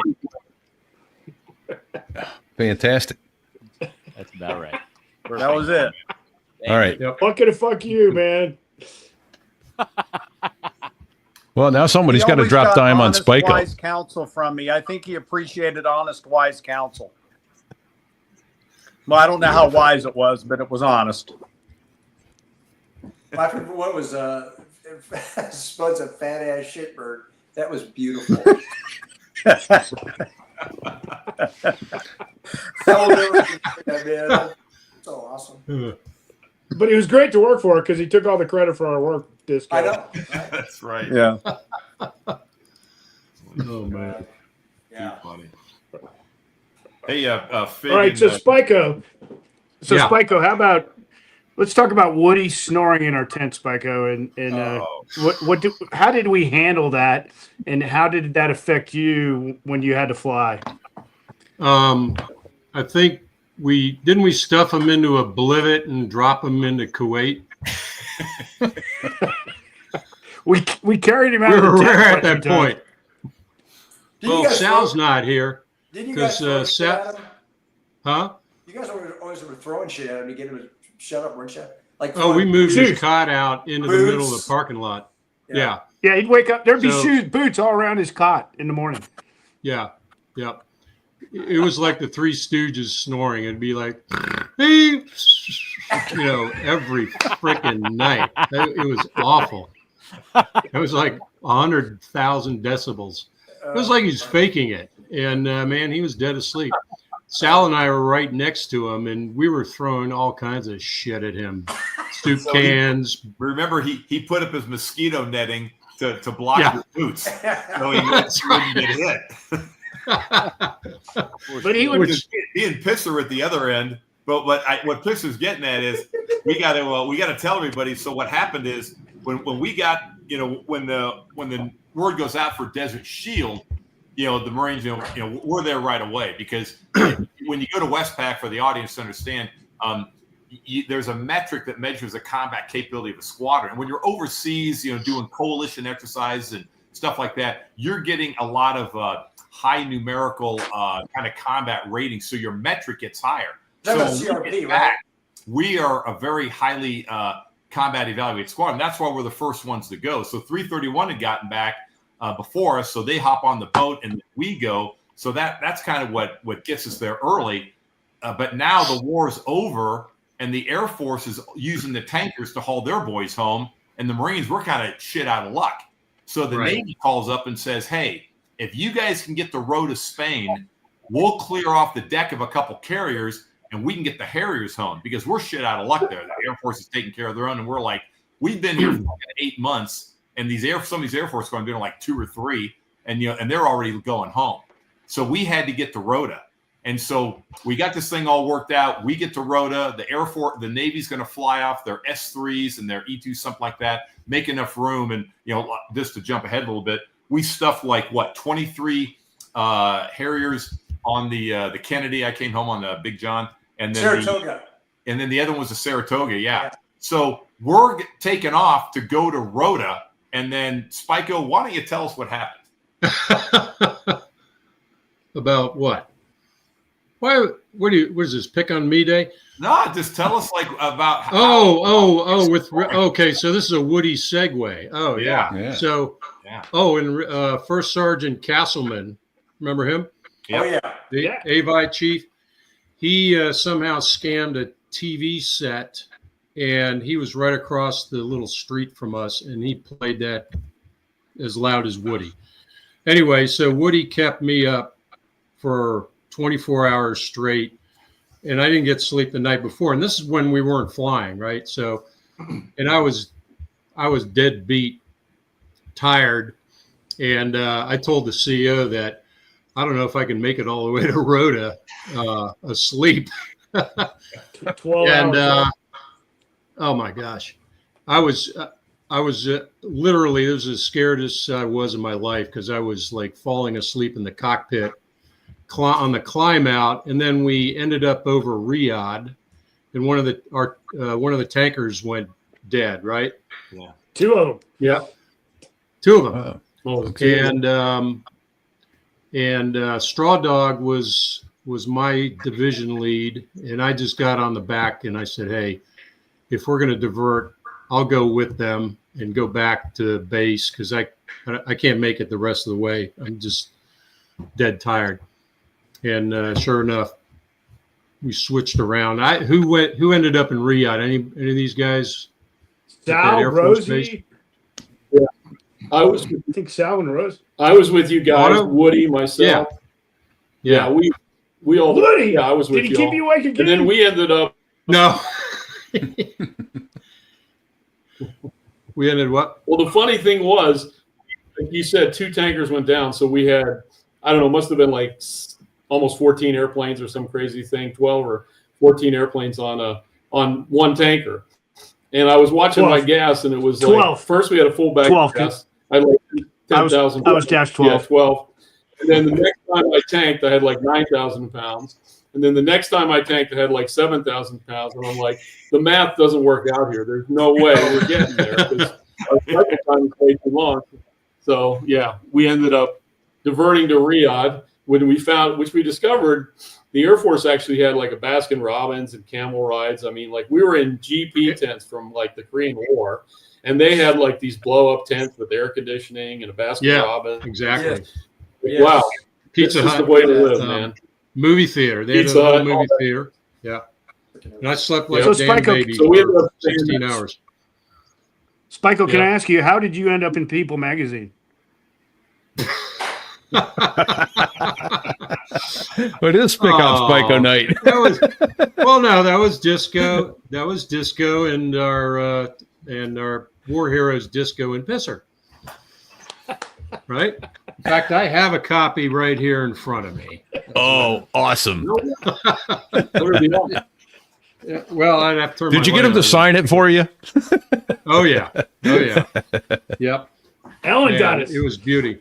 So the So these guys were waltzing around. Did you guys tell this story, Vapor? You had told this story, or Strut, right? These two douchebags were just waltzing around campus with these little wannabes in tow with a movie camera and dictation machine. And it was there I was, and this is my tent, and this is where I ate, and this is where I take a crap, and here's where I shower. It was just disgusting. And they finally end up in by the way, where was that basketball hoop that you guys played at? I It's never still could there, find right? it. Is it? Still there, man. Yeah, that was at the south end or the north end. Yeah. Hey, So they end up in our tent, and of course Pisser is leading the little entourage, and I'm the only one there. And finally, I'm like, "Oh, for God's sakes, get out of here!" And so Pisser jumps in my lap and starts giving me a wedgie or a head noogie or something like that. And now that's how the pictures were taken. And I don't know how the hell that got into the magazine. Picture of Well, me you're and bad you. mouthing them. Yeah. Oh, that's true. I was. Yeah. hey, speaking of You hadn't had magazines- your coffee yet. Disco or guys, Vapor, he hadn't had his coffee yet. yeah, Oh, yeah, hey, hold on. Got to pull that up. yeah, if you guys can pull this up. So this Yeah. is Soldier of Fortune magazine, and there's Yeah. Storm and Norman Schwarzkopf. There was Right. Young Guns, man. And then right here, baby, There they are. Young Guns. But move it to your. Yeah, there you go. And then you can. There they are. Yep. Can you see that? Okay. Yeah, and that Oh, picture that Hell yeah. Vapor's holding up is up on sotherewas.us/episode/160 There it with is. Pisser, which is the Yeah. title of the show, Young Guns. So Yeah, that's a pretty cool one. Well, There you to go. their credit, the people correspondents showed back up when LZ got killed. Yeah. They did show up for that shitty day. Yeah. Yeah. Uh, Yeah. That's right. Michael, you got can that you picture? tell what happened that day Yeah, I'm looking for without it. bringing the mood down too much? Wow. Well, I mean, Yeah. no, that didn't come out right. So this is Pisser. I'll tell the story. So when they were taking pictures of the two of us, Disco and I getting ready for like combat mission, they didn't really gather the severity of what we were doing. And LZ was our public affairs officer, so he was the guy that brought them around. And Mongoose looked at us and we were briefing. He goes, "Disco and Pisser are briefing. Start taking pictures of those guys." So they follow us around. So when he died and we had a memorial service, they came back and I think they were in shock. They're like, "This is, it's a contact sport." I think they were surprised that people actually died, and they were very somber. I think we weren't, because I think the alcohol was flowing that night. Shit got I real think for that him. was- That's all. It was kind of like think- with I think- Enos in Okinawa. We were getting lit up. Yeah. Kind of a wake. I won $800 Okay. from Dog that night. $800 the night Enos died. I won $800 from Dog that night. Oh, ouch. So all right, Spiker's All right, holding so up the- the People magazine. got So there? there's our guys. This Oh, or yeah. this- Yep. Okay. Yep. Yeah. What Now we issue gotta is see that, Spike Spiko? up. What year and month? Yeah. Huh? March 91. That was actually Valentine's Day when they took all those pictures. Yeah. It's got Jack Nicholson there. Yay, baby. Fine. Oh, it looks Yeah, like Richard and look at, Dreyfuss, Jack Nicklaus, Jim and Tammy, baby. Jimmy Fit. Yep. Jim and Tammy Faye. All right, let's see the picture of Spike. Oh, here we go. Here we go. Here we go. Look at that. I had Oh, you all everybody signed it. sign this Wow, look at that. At our reunion. Nice. Fantastic. All right, let's see the picture of Spiko. Okay, wait a minute. Hold on. Giving him a noogie. Wait a minute. Nope, there's Disco. I'm eating a mutton and rice again. With his left hand. Yeah. Ooh. That's right. That's right. And I'm right Oh, wait a minute. Hold on. They're working out here. They're the only guys that played The ball. basketball hoop. Oh, yeah. White, Yep. White boy can't. Yep. Look at those shorts. Yeah. Look at those white boys. Man, Those their- red their silkies. Toes are on the ground. Sorry to the listening audience. You got to go to youtube.com/ so there was AV-8B and look at these There's photos. Spyco, Yeah. With pissing in his lap. Love it. the grumpy old man of the tent, the Oh, patriarch hush, of the tent. Hush, hush, hush. There he is. Trying to. Shimming Is into that his- LZ in the background? Or is that? That's probably Disco. That's my big ass. Yeah. Oh, yeah. You damn kids, right. get off my lap. And this is. I just found this. I'm sure you guys have seen this before. Oh yeah. Upside down. Laminated map. There you go. Yeah, man. White City. Good. Very nice. Yep. Yep. And then this is the big one there. That's the whole. That's the kill boxes. Yeah. Yep. All the IPs. Yeah.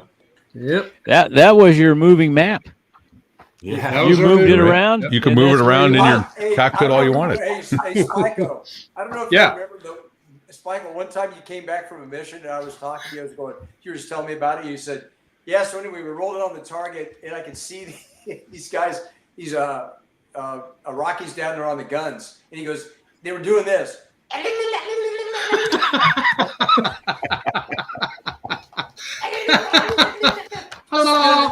Spinning the barrel around and shoot at your ass. Yeah. I fell out of my chair and I was laughing so hard. Oh man. So Disco, I will never forget that. Yeah. Disco. Do you Wait a remember minute, when I got borrowed one your more can- picture. I got one more picture. Oh, there it is. So that one is. Are they playing craps? Yeah, that's- we were shooting. Probably shooting craps. dice. So that What- one ended I up don't see on the picture. Uh, I don't. well, can You, see it? you got it. That's got to be in the. Can you guys bring it up? Soldier of Fortune, right? No, this is in U.S. News and World Report a year afterwards. This photo is a Reuters guy who I never saw. He was across the airfield. He took that, and then it ended up in the New York Times, London. It went all over the world. Oh wow! Looks like Washington. guys shooting Is that the craps one- in front of a Harrier. Yeah, Is that when you're showing the Marines the map? yeah. Okay. I love that. Okay. Yeah. That's a great one. Yeah. Disco, do you remember? Disco, do you remember when I borrowed your canteen for a day of FC landing on the ship? For a what now? So we're going out to the ship to do a whole day of flight ops, and I need an extra canteen. So you lent me your canteen, and pissed in remember I pissed in it. And then I gave it back. Why am I not? I pissed it. I think you told Well, me I ran out of water. Yeah. And I had to piss, so I pissed in Disco's canteen, and then I gave it back to him. Yeah. All right. Well, we got to tell the Lyman de Nord story if we're going to talk about pissing in a canteen. So for the audience to know, when we leave Cherry Point, North Carolina, we're heading to Rhoda. And somebody had this brilliant idea. We'll leave at like 11 o'clock at night. And that way we'll get there in the morning. So we got a guy from, his name's Lyman de Nord. So what frickin' state do you think he's from? Yeah, he's from West Virginia. So we put on these things called dry suits. And so they're not really comfortable, and they kind of seal around your neck. You got to dump baby powder and shit. And Poopy suit. anyway, we call them the poopy suit, and you're about to know why. So they're not comfortable at all. But this is kind of a long flight from Cherry Point behind the tanker, refueling all the way to Rhoda, Spain. And so we land in Rhoda, and these suits are kind of uncomfortable, and the zipper goes across your arms and chest, so you can't put them, you can't zip them and unzip them. The plane captain's got to come up and do it. So we all get out. We stand there like this. The plane captain's unzipped, and we peel this freaking thing off. We got our flight suit stuff underneath. Well, I'm talking to the one plane captain, might have been Taylor, and he tells me, as I pull the zipper across and it opens, I get hit with the smell of fucking diarrhea just wafts over me, freaking choke and almost gag. And he's like, "Sir, what the hell?" And Nyman said, "Well, I was about 2 hours into that flight, and I thought, well, I can be really uncomfortable for the next 4 or 5 hours, or I can just relieve myself right now because it's a dry suit and it won't let the seat get wet with shit. So he shit himself and flew 5 hours across sitting in his shit in his dry suit. And that's somehow more Perfect. comfortable? Oh, God. Yeah, You guys remember him? You guys remember him at Westpac? that's fucking brilliant. You guys remember him at Westpac when we walked in his room that one time and he had a pair of U-trowel over the back of a chair. You walked in, there was a pair of U-trowel over the back of the chair. There's a fucking there's a bacon strip in the back of it. You're like, what the fuck? No. And we were like, you wipe your ass because it takes too much time. Lyman Denord met his wife. He's at the grudge match like Saturday night in the little town of West Virginia, and he's watching the drag races. And he said he's watching it, and this one car goes, and it's some Chevy Chevelle. He goes, man, it's a beautiful car. He said, but it gets done, and they kind of pull the winner up, up to the front there, and the driver gets out, whips off their helmet, and does this, and this mane of brunette hair falls out. And he told me, he says, neighbor, I saw that brunette hair waving, and I knew right. I put 2 balls out there. That was Mrs. Lyman Denord. That was Pam, right? That was Pam. So he freaking married her. And remember, the CO called us in and he said, you guys got to make sure he quits calling Pam, because Pam called him and said, he gets lonely and he calls me and our freaking phone bill we can't afford it. So we had to be on phone watch for Lyman to not call Pam. It's called phone sex. Our routers disappeared. He was a piece of work, man. He was funny as shit. Remember that he always had Hey, Fig and Repeat, I'm going to throw this in here just in case, because I don't know when you're going to cut us off. But I just want to say this on behalf of everybody here. There was a guy named Stephen Ambrose who did a great job. A lot of people know he wrote, like, Red Badge Courage, and Brothers, and Soldier, and stuff like that. And what he was famous for was he basically preserved the stories of that generation, that Greatest Generation, and what they did, and he wrote it down. And I just want to thank you guys, because you guys are the Stephen Ambrose of the current generation, because what you guys are doing is you're getting the stories. And so, our kids and grandkids can listen to this stuff because you guys have preserved it. So I want to do a little toast here to fucking Fig and Repeat. Thanks, guys. Cheers. Thank you. Thanks, guys. Cheers. Thanks, boys. Yeah. Fig, did we fall bass backwards into something amazing here or what? Yeah. I mean, we just... it was selfish because I just liked hearing everybody's stories. And apparently everybody else does too. Yeah. Yeah. Yeah. It's... I got to say, Repeat, you got the voice for the radio. I know. I have a face for radio. Face and a voice. He's got the Sam the Man Legend. Yeah. That's right. Oh, yeah. Late night FM DJ there. Right on. Spinning All those. right, everybody. Yeah. 11:30 in the city.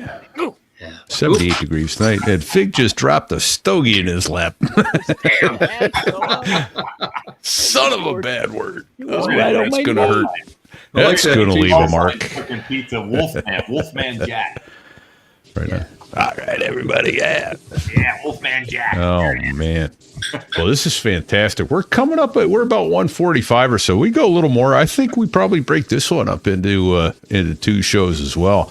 I can't remember the last time I've had this much fun on the show, but holy shit, my core workout is done. It's been a good core workout, really. Yeah, it is. Oh, wrap your ribs up before. All right, is there anybody you want to throw under the bus? I do actually. I got a quick one. I just want to mention to Pisser. I got a note from Lawman.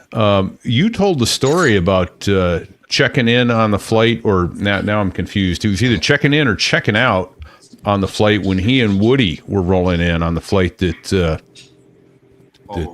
Woody got shot down. And Lawman wrote to me and said, "Oh my God, I didn't realize that's who that was in front of us." So, anyone else here, were they on that flight that night? So it was Rosie. Rosie and I were on that mission, and we got canceled the afternoon prior because of Highway to Hell. Guys like Strut, those guys were turning out of Tanager in the forward bases. And the afternoon guys, we didn't have airplanes. But the next morning, Rosie and I went over the Highway to Hell at low altitude, under the overcast, Jenkin, and we hit a Republican Guard target. And right as I was pulling off, I heard Lawman check in, whatever his call sign was, 234. And I played that tape for him years ago. I had it. Yeah. So, and then shortly thereafter, we heard he'd gotten shot down his dash floor. Hey, Pisser, tell him it's a different. Yeah, Reg Underwood. Tell him it's a different Woody, Pisser. Oh yeah, not Pete Woodmansey, but Reg Underwood. Let me find the show. I'll mention that in a minute. Yeah. I'll find the show number that Lawman goes through the entire process about that. It was called the. Yeah, I think there's some confusion. It was the first. It was Underwood the first. was off the ship. It was the last. Last good day or something like that. Yeah. And just to clarify, the bumblebees. Yes. Yeah, they're coming off the ship. So, and just to clarify, you had two choices that day. You either fly under the overcast or you don't. Yeah. So as Marines, we're gonna fly. We're gonna fly under the overcast, and or you just go home. For Rosie and I that day, it was no question, but it was sporty. I mean, I think it was like 7,000 over, and we were just taking the shit out of her. Here it is. So it's episode 25. So there was.us/episode/25. Here's to Woody, the last worst day. And that's Lawman going through the whole story of how he was launched. Woody asked, hey, man, I'm not feeling it. Can you take the lead tomorrow? And he did. And Woody was -4 and wound up getting shot down on that. Lawman goes through all the whole Graves registration and all the work that those folks do to pay respect to the body as they treat it and prepare it for travel home and burial. So, and Woody's wife and my wife were in the hospital together having babies. Oh, Donda, yeah. For what Pisser was talking about the overcast and so on. Thank you. Just kind of going back a little bit. When General Boomer talked to us, we talked earlier that he was going to hold us.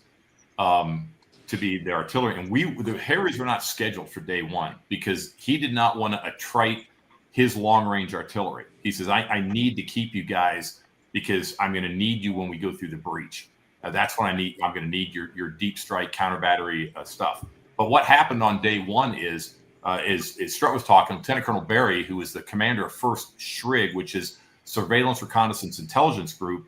He's commanding a unit that has Marine Recon, Army Special Forces, and Navy SEALs, and they have 8 OPs, observation posts, and they're probing, looking for the weak parts so the Marines can know where they're going to breach, where they're going to push through this incredible breach that Saddam has built. They're very good at it. They just fought a 10-year war against the Iranians. They know how to set up defenses in depth with obstacles, minefields, and everything. So that's what these guys are doing. And what happened is when the air war kicked off, the Iraqis are attacking back with what do they have? Artillery. And they're firing on these OPs because they'd seen movement and stuff. So they're shooting on these guys. So the Strig calls in. And again, remember, the Air Force had said, we will handle this close air support for you guys and blah, blah, blah. And, because we're going to hold the Harriers in reserve. And Marine Corps like, okay, that sounds like a good deal. And so Hostage 75 is an OV-10 Bronco, which has a FAC-A, forward air controller airborne in the back seat. And they get called in, they go up there, they see the artillery batteries firing from across, the border. And these guys are, feet wet looking at the stuff. And so they call in so the responding aircraft are Air Force A-10s. And the A-10s show up, and guess what? There is a cloud layer because Saddam Hussein had lit off like 600 freaking oil wells. And you got this layer of smoke and cloud mix that makes a hard ceiling. It was around 8,000 feet. And the Air Force ROE, I'm not calling A-10 guys a bunch of cowards or anything like that. I'm not saying that. But they showed up. Their ROE was not to go below 10,000 feet. And so they freaking leave. And Lieutenant Colonel Barry, who then became a colonel, wrote an article in Gazette. He talks about this, how his quote was, the Air Force left us high and dry. And he was making a point. This guy's an infantry guy on why the Marine Corps always has to keep their close air support. So they freaking leave him, quote, high and dry. So the direct air support center, what do? They launch the Alert Harriers. Getting back to what Fisher said, you know, you have a choice. You either go under the freaking clouds, you highlight yourself against that overcast, and so you're under it, and you can look up and you're highlighted flying underneath that, and it exposes you, or you freaking go above it and you're not effective. And as Marines, we are going to freaking go in there when the grunts are under fire and do our job. That's what attack pilots do in the freaking Marine Corps. And so we went under it, and that's how we flew. And that's what Pisser's talking about, that, you know, you can be a pussy and fucking stay above it, but you can go do your fucking job and get underneath the clouds and go hit your target, which is what we're getting paid to do. Well said. Hoorah. Yeah. There he is. Yeah. Yeah, he was so we had a draft at 203. Remember that? So he worked with me in Lawman. So we were all pulled into the squadrons from 203 to supplement. Hey, can you be a little more specific about that? I know what you're talking about, but for our the draft, talk about that. You guys were all instructors at the RAG, right? A couple of us were, yeah.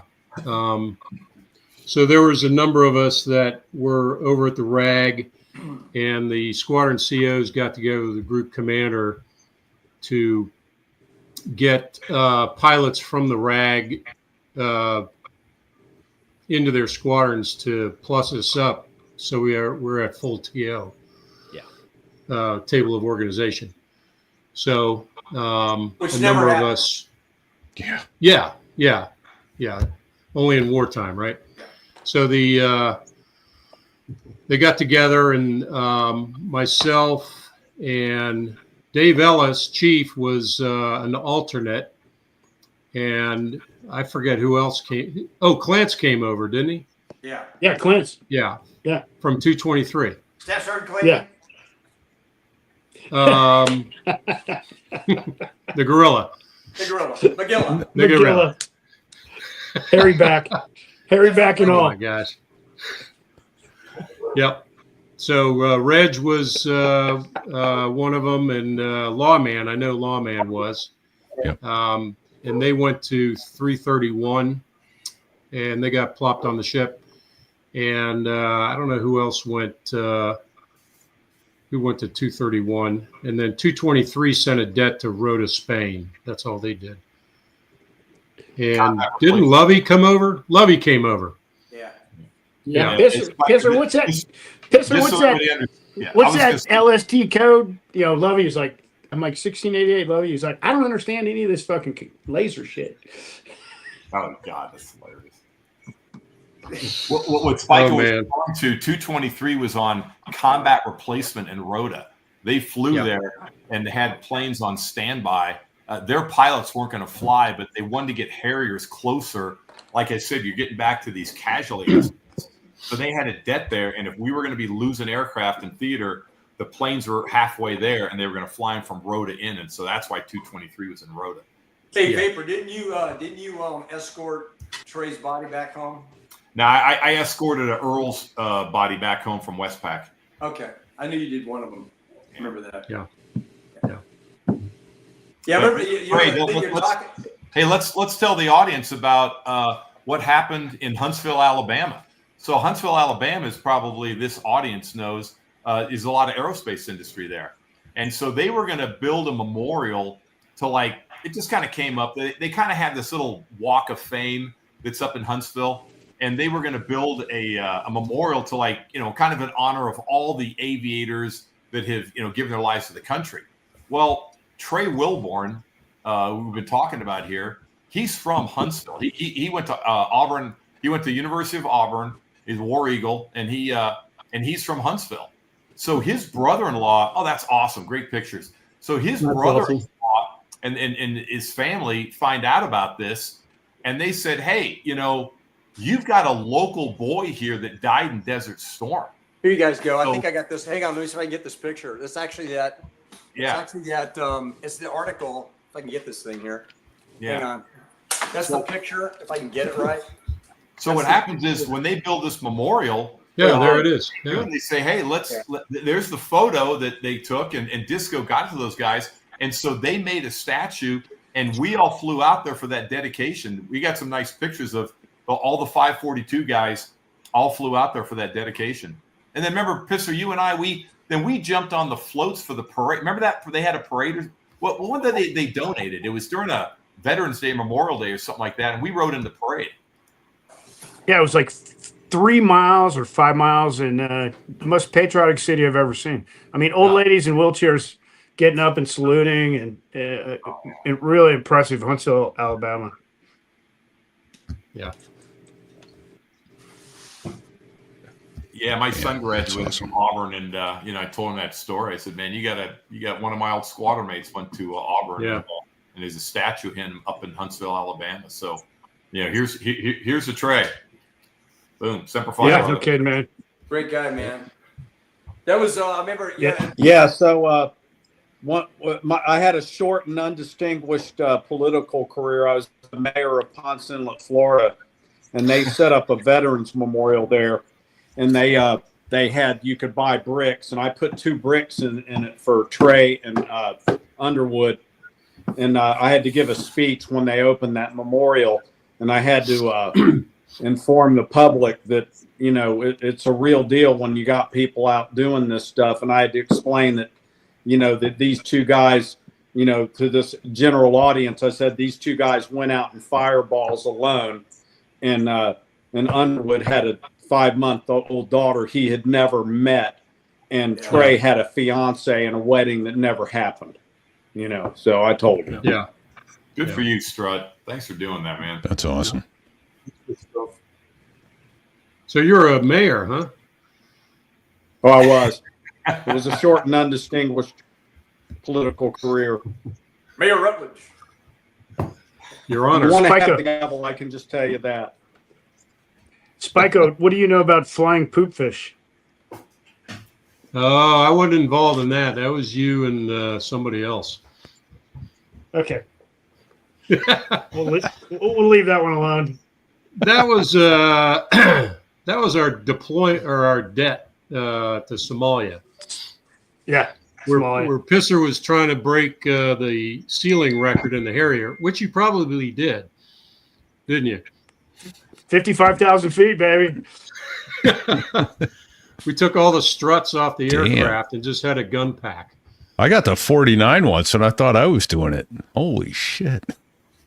Well, you obviously weren't trying hard enough for you. No, apparently not. For some reason, we had no satellite coverage in Somalia, so the MU commander challenged us to get him some footage all the way to Kenya. So I set up a brief for him, and we had a lead airplane, a trail airplane, a camera airplane, and we went all the way into Kenya. If you study that, it's potentially early Bin Laden, although he was probably in Sudan at the time. But the technicals. But when we were done, man, we were really low on gas, and there was no ATC. So we had nothing on the airplane. I mean, no strikes, as Spiko said. So we just climbed and climbed and climbed, and then did an idle descent from like 160 miles away. I was at 550, man. What? Puckering. I mean, we were low on gas. How high did you get? We did 55,000. Holy shit! What's the service ceiling of the Harrier? Someone look Wasn't it it up like right 42 or 43? Whoa! The NATOP said. I think the NATOP said 40. Holy Spiko remembers it because we were really low on gas. I think It's not like you could flame out or anything. That was like you're on flashers on the over the ramp, I think. Yeah, I was super low on gas. I think we were idle from 160 miles out to the ship, but there was no air traffic control in Somalia, and we just just kept climbing. I think it was like Digger and maybe somebody else, but we brought the imagery back to the MU commander, and they used it to actually do an amphibious landing, and they drove all the way to Kenya, and they used those pictures handheld camera to create the fobs, all the way to Kenya. Yep. Damn. Yep. That's Take crazy. it easy, guys. I got to run. Been fun. So, Otto, I need you to leave your computer connected, please, so we get uploaded. Your when you Okay, yeah, when no you problem. pitch out. Thank you, sir. I will just, All right, Otto. just go on. Be good. Yeah, buddy. So Otto, Yep. don't lump the mule on the. Don't lump your mule. Oh boy! All right, so I'm going to take you out of the screen, but leave your computer connected. Thank you, and We're having appreciate it. another God horse bless, in the- Marine. Semper Fi. Yeah, thanks, man. Take care. Bye, Otto. All right, they're peeling off. Yeah. Otto's bingo. We're starting to get man. flashers. There you go. So I've got one here. I've got them. There it is. There's the media assets. So we heard this story from Pisser's perspective in episode 160.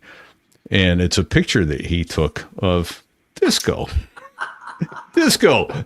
What the fuck are you thinking? So we got a picture of Disco inverted over Pisser in a Harrier. I love it. Was I would say from the looks of that picture that the lift vector is a problem already. I can say this probably didn't end well. No, it didn't well because we're both still here. But you can see my cockpits out in front of his. And I was just going, I'm about to kill one of my friends. This is not a good thing. what were you doing? Yeah, that's So obvious. bad. God. Oh my God! Looks like a roller. Yeah, that's one of Hey, those Scott, things you- where somebody asked Do you see any tanks? Do you see any drop tanks in that picture? There's no ordnance. There's nothing. Yeah, I thought I could have swore we had drop tanks, but obviously we didn't.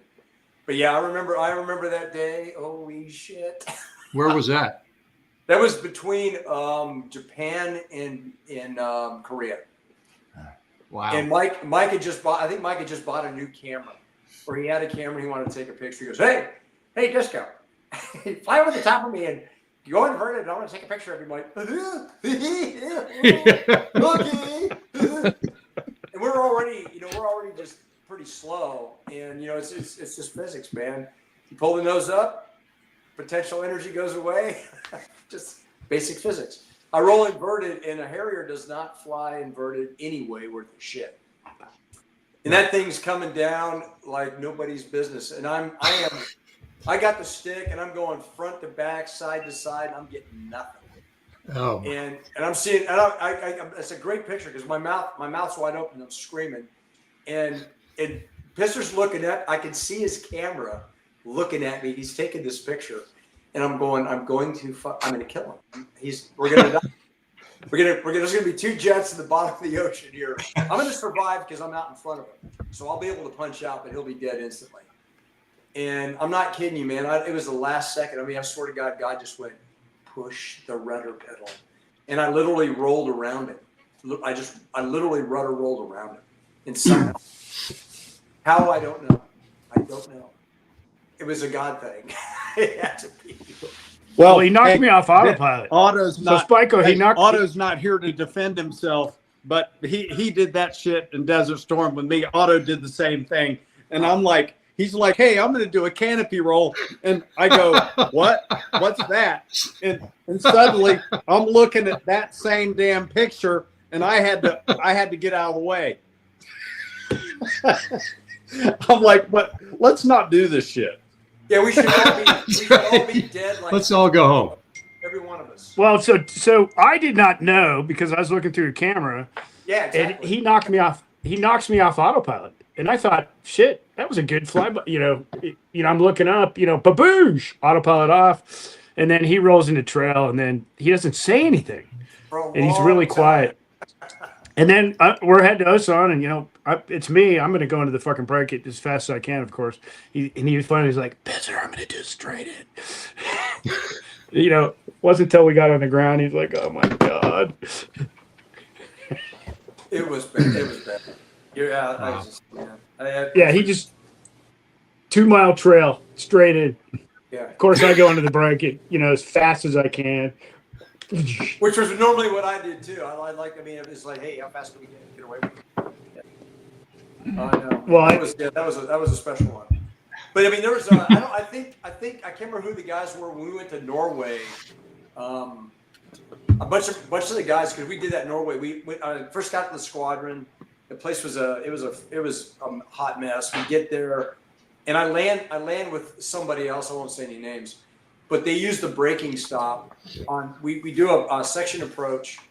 We separate at the last minute because the British controllers are just freaking yammering away, and that person told me to separate. I couldn't hear him because the controllers. Then finally they give me the kiss off, so I separate, and then I touched down, and literally his airplane's in front of mine, and it's just getting huge. And I remember there was a bunch of guys because they'd flown over on KC, so I tanked over, and they flew over in KC-10, so they're on the ramp watching this at the end of the runway. So in Bardufoss, it was 6 inches of sheet ice. There was no braking action whatsoever. You could barely see the lights. It's just a whiteout. And I'm going, oh my God, I'm going to hit this guy. And then, amazingly, I just dropped the nozzles and went full power. And Tom was in the squad. And I got airborne and I went by him. And as I went, it was funny because I'll never forget this. I kind of flew by him as I was about lateral, maybe, I don't know, 50, 75 feet. I looked down, he goes like this. You're kind of one of those as he sees me, like dog would do. And so anyway, I go around, and as a good student I was brand new out in the squadron.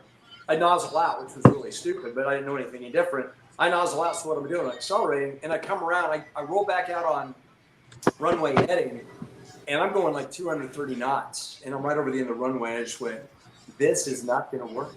And I just went straight up. And they told me to level off at 10, and I was already at 12.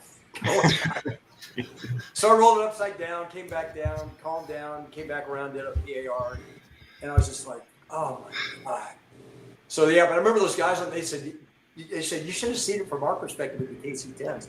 All we saw was this cloud of ice and snow, and all of a sudden your airplane just went out of this because it looked like you were going to hit them. And I thought, you have no idea how close I got to hit them. No. I don't think anybody here, Pisser, Strut, Otto, me, any of us are not grateful for being alive. Just the stupid shit we did, the close calls we had. You're just kind of like, I ain't doing that shit again. Ain't doing that again. All right. Yeah. So Disco. Hey, Disco, I almost died that day. I was on smoke swing, and the same damn thing happened to me, except I didn't hit him, but it was the same shit. I landed, and I was lucky I didn't hit him. It was an unbelievable shit show, and we're lucky we didn't lose airplanes that day. Oh, I know.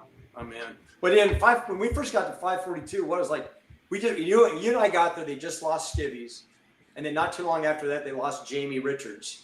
It was like every 6 months we were losing a pilot in 542.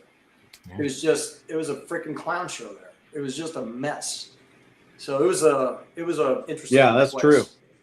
When we first got there, it was just like I said, the culture was not healthy. It really wasn't. So Disco, let's do a little humor. Let's get Disco doing like F-14A plus Utah. Let's get your real fucking humor with a grimace. Yeah, or, making fun of people. We got to get this thing going. Oh man, yeah. I remember that all the time. Just do that one. F-14 plus Utah. Mister, what are you grimacing for? Yeah, your brother. Yeah, so his brother flew F-14 Tomcats, and he was always F-14s, A+, beautiful airplane, wonderful airplane, best airplane ever. So I just give him shit all the time. F-14 A+. So Disco, we're on the flight line in QB. Do you remember this? We're in QB, and we're doing a Cope Thunder launch with 20 jets. And you're like 8 airplanes to the right of me, and you just fucking call me on the radio, and you're like, what are you grimacing at? And you went. It was a freaking nonstop. That's one of the things that was cool about it. It was a nonstop clown show all the freaking time. We were always just razzing each other and screwing around, and that's why Snatcher finally said, "Right, you guys, knock it off. Quit acting like teenagers." And we're just going, why now? This has been working for us. No more. The last year and a half. Why should we stop? It was just no more tadpole soup. No more brown star loving. No more tadpole soup. None of that shit. Tadpole dressing. No more tadpole dressing. No more panty soup. No more shit. No more flying. No more flying. Hey, Strut, you remember that when we were in the Philippines? I'll never forget this. Strut. We were in some freaking bar, and Tom goes somewhere. He disappears. He comes back. He goes, "Hey, you guys, guess what I just did?" We're like, "What? What'd you do?" He goes, "I went and bought some of those, those rotten ducks and the eggs. Watch these chicks eat them." So we got, remember the balut? So you went and bought all these balut eggs. You were handing them all these Filipino girls in the bar, and they were just eating. And that stuff smelled like shit.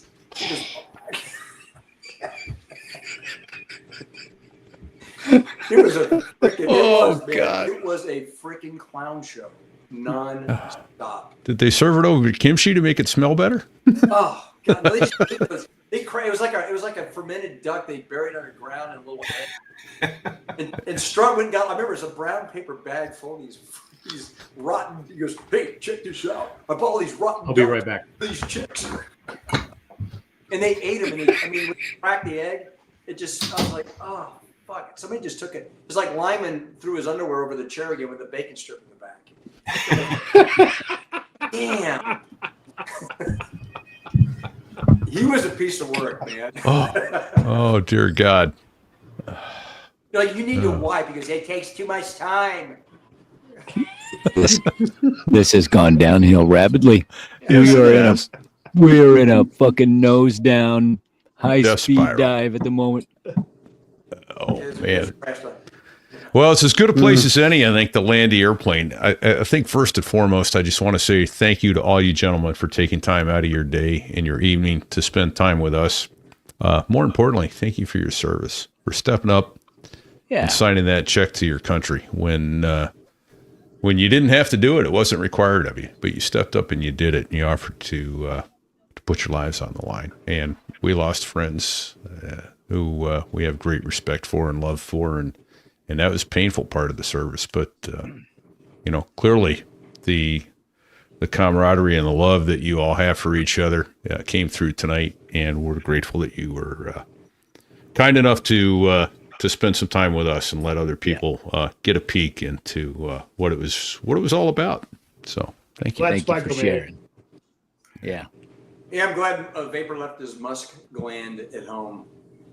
Well, you gotta love having guys like this go around, but he's insulted my mother so much over 2 years. Yeah, I left your mom alone tonight. I can't even let my mom watch this podcast because of that. It's somehow it's going to come up. I knew it was going to, and but Cheryl's going to pay for it, just so you know. She's always paying. Well, someday I'll come visit mothers all all the you guys time. up in the tundra. Repeat, Everything you've north of lost control. Valdosta, Georgia, is tundra. Yeah. We pulled the We pin did on the not land grenade the and let it airplane. out. Never And- had and- control, right? No, we didn't. We were out of control from rotate. Code word Can we, landing the airplane. Can we end this with something serious? Yeah, Yes. absolutely. Pisser, do your dog tag thing. Oh my! No. I don't have one close, or I would do it. I mean, it's. Oh man, Don't dog tag floss. Oh, here we go. We covered that in the Pistons episode. Oh god, here Oh, it goes. okay. Vapor's got one. All right. Right Vapor, you Yeah, gonna do no, it? I mean, it's no problem. I can do it from the do the Iwakuni freaking Yeah. it was actually Naida Baru. No, is this really going to happen? I think he's gonna do the dog tag floss. I got to unsnap this thing first. God. Sleeper used to do it all the time. Yeah, it's been a while, but I'm sure I can. Well, wait a minute. This is disappointing. It's now become common. Yeah. Yeah, what the fuck? It was me. Who's this other guy that was doing it, man? Oh man. All right. Sleeper was a bulldog. He did it. There we go. But he did it No. long after I did it. No. Yeah. Yeah, I'm Oh, sure it was. We got to hear the noise. We got to hear the noise. Pissing across the room and shitting your pants. Okay, he's for those listening, he's stuffing the dog tag chain up his right nostril. Oh no. It's Then you going. got to cough it out, and then you do it Yeah. up the other nostril. Then you hook them No. together, and then you Oh. can floss. Man, I can't no. get it. I can't do it anymore. Oh. He's got a You know what? You haven't been blockage. with your boyfriend in a while, so that's why you He's can't. got blockage. Damn, I got blockage. Oh, good lord. Oh no. Hey, somebody get him some Afrin. Great. Yeah, It's- Vapor, you gotta You got to You've been go. living in the dry climate You got to too long, snort bro. in. Yeah, okay. Okay. Maybe He's it's going the to start it in. elevation. All right. You got to snort Oh, in. man. Mike. And Spiko's got a fresh pint. We can keep going. That's right. Well played. I think he's got it. No, Pisser, did you tell the story about the butt pick coffee that we used to make? Oh, no, you got to remind me of that one. So we had a Yeah, we were on well, the I can third- tell it. So the Okay, go skipper ahead. was none too happy when he found out the coffee mess officer was using the so the Arabs, they wipe their ass with their hand. And so they had a device next to their toilet, which we became known as a butt pick. And so the butt pick was like a water pick for your teeth, except for your ass. And so they'd hold the butt pick with the right hand and they wipe their ass with their left hand. Well, the skipper found out that the coffee mess officer, yet to be named in the story, was using the butt pick to fill the coffee urn. no, he wasn't. And that became banned. Well, the reason we So, did it was because we had to walk 3 flights of stairs down to fill the coffee urn up. You know, the big ass silver coffee urn. So we came Hey, up with what's that. it idea. It's a great idea. It was filling the coffee urn. Between friends. Oh, he lost it when he found out we were filling it up with a butt pick, Oh, that's funny, man. the golden butt pick. Oh, I may never drink coffee again. Well, at least the tradition remained. You never washed out your coffee mugs. So. Listen, Vapor. Vapor, how you doing, man? I couldn't Vapor, get did you it. get it? No, I He didn't. flamed out. His eyes are watering. Oh, He's bleeding out of one nostril. I think he lost his tooth in the I'm process. so freaking disappointed. Oh, All right, bro. man. Hey, Damn. you know what? It's okay. Yeah. yeah. Yeah. All right. The audience would have appreciated it. We're gonna give you a. I That mean, would- I could that do would have it, been a but I gotta video go to short Points for of sure. Contact. That would have been a video short for sure. We're gonna give you So, the combat veteran pass. It's okay. there you go. Right on. Right If you on. guys want it, I'll do it. So normally when they say landing an airplane, we all shut the fuck up, but that didn't really happen. Yeah. Well, exactly. Like was- Fig that said, was we 10 lost minutes control a while ago. Oh no, having loose Well- control, meaning we had control at some Yeah, point, which we never had. We never had. Hey, anyway, Vapor. Strut's pitching out. Vapor, Love I'm you guys. disappointed, man. Thank you, Man, it got hung. It kept going in my freaking sinus It's long, but it's skinny. It's a chain. and snorting and couldn't get it. No, it's short, but it's skinny. My nose was running. You're an old man. I'm gonna have a freaking sinus infection after You this. gotta Hey. live your joint like you're in prison. Vapor, I'm gonna come have a beer with you in September. All right, hey, dude, we'll do it, man. All right. All All right. right. And you'll have to do it then. So, all right. Hey, we got a couple other thank yous we need to bang out. And first and foremost, thank you to all the people who have lost all sense of common sense and sound judgment and open your wallets and thrown money at us to keep these kinds of shows coming to you. So thereos.us/Patreon and right on our website, thereos.us/donate. Thank you. God bless you. We're humbled. We can't believe you're doing it, but we're grateful you are. Ditto. Yeah. Thank you. Yeah. Who else? There, Fig. Who else we need to thank? Well, we got Sticks and Bago in the background, throwing pictures Yeah. up and doing all kinds of producing things in the background. So thank you, boys. Making it happen for us. Yeah. And then Badass is here tonight. BDS aviationphotography.com. He takes good care of us with He does good stuff. He does good work. yeah. He does it. His photographs are pure artwork. So, yeah. So thank you, Badass. Oh, there you go. Whoa, That's a that's badass picture there. 542, baby. Up at the very end, a 542 Tiger Bird, and now an F-35. Ooh, look at that ugly thing. What the hell is that? Yeah. That's like a Class A mishap in progress. Watching that thing fly. So, and then just two more people to thank, Fig, but I can never remember. That's it's the sound, which is not really coming through very well. I hope you can fix that. I But, turned it down too much. That is the sound of the Dos Gringos, the two F-16 pilots that actually make the Air Force sound good.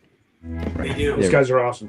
Yeah, they got 4 albums out. There's not a bad song on any album. And if you're having a bad day, play one of their songs. You'll laugh your ass off.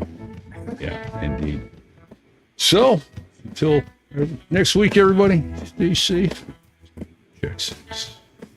It's good seeing all you guys, man. It was awesome. Yeah. Biggie, repeat, good seeing you guys. Crossing the pond, and you could see that I wasn't exactly fond of all the shit I was wearing all that day.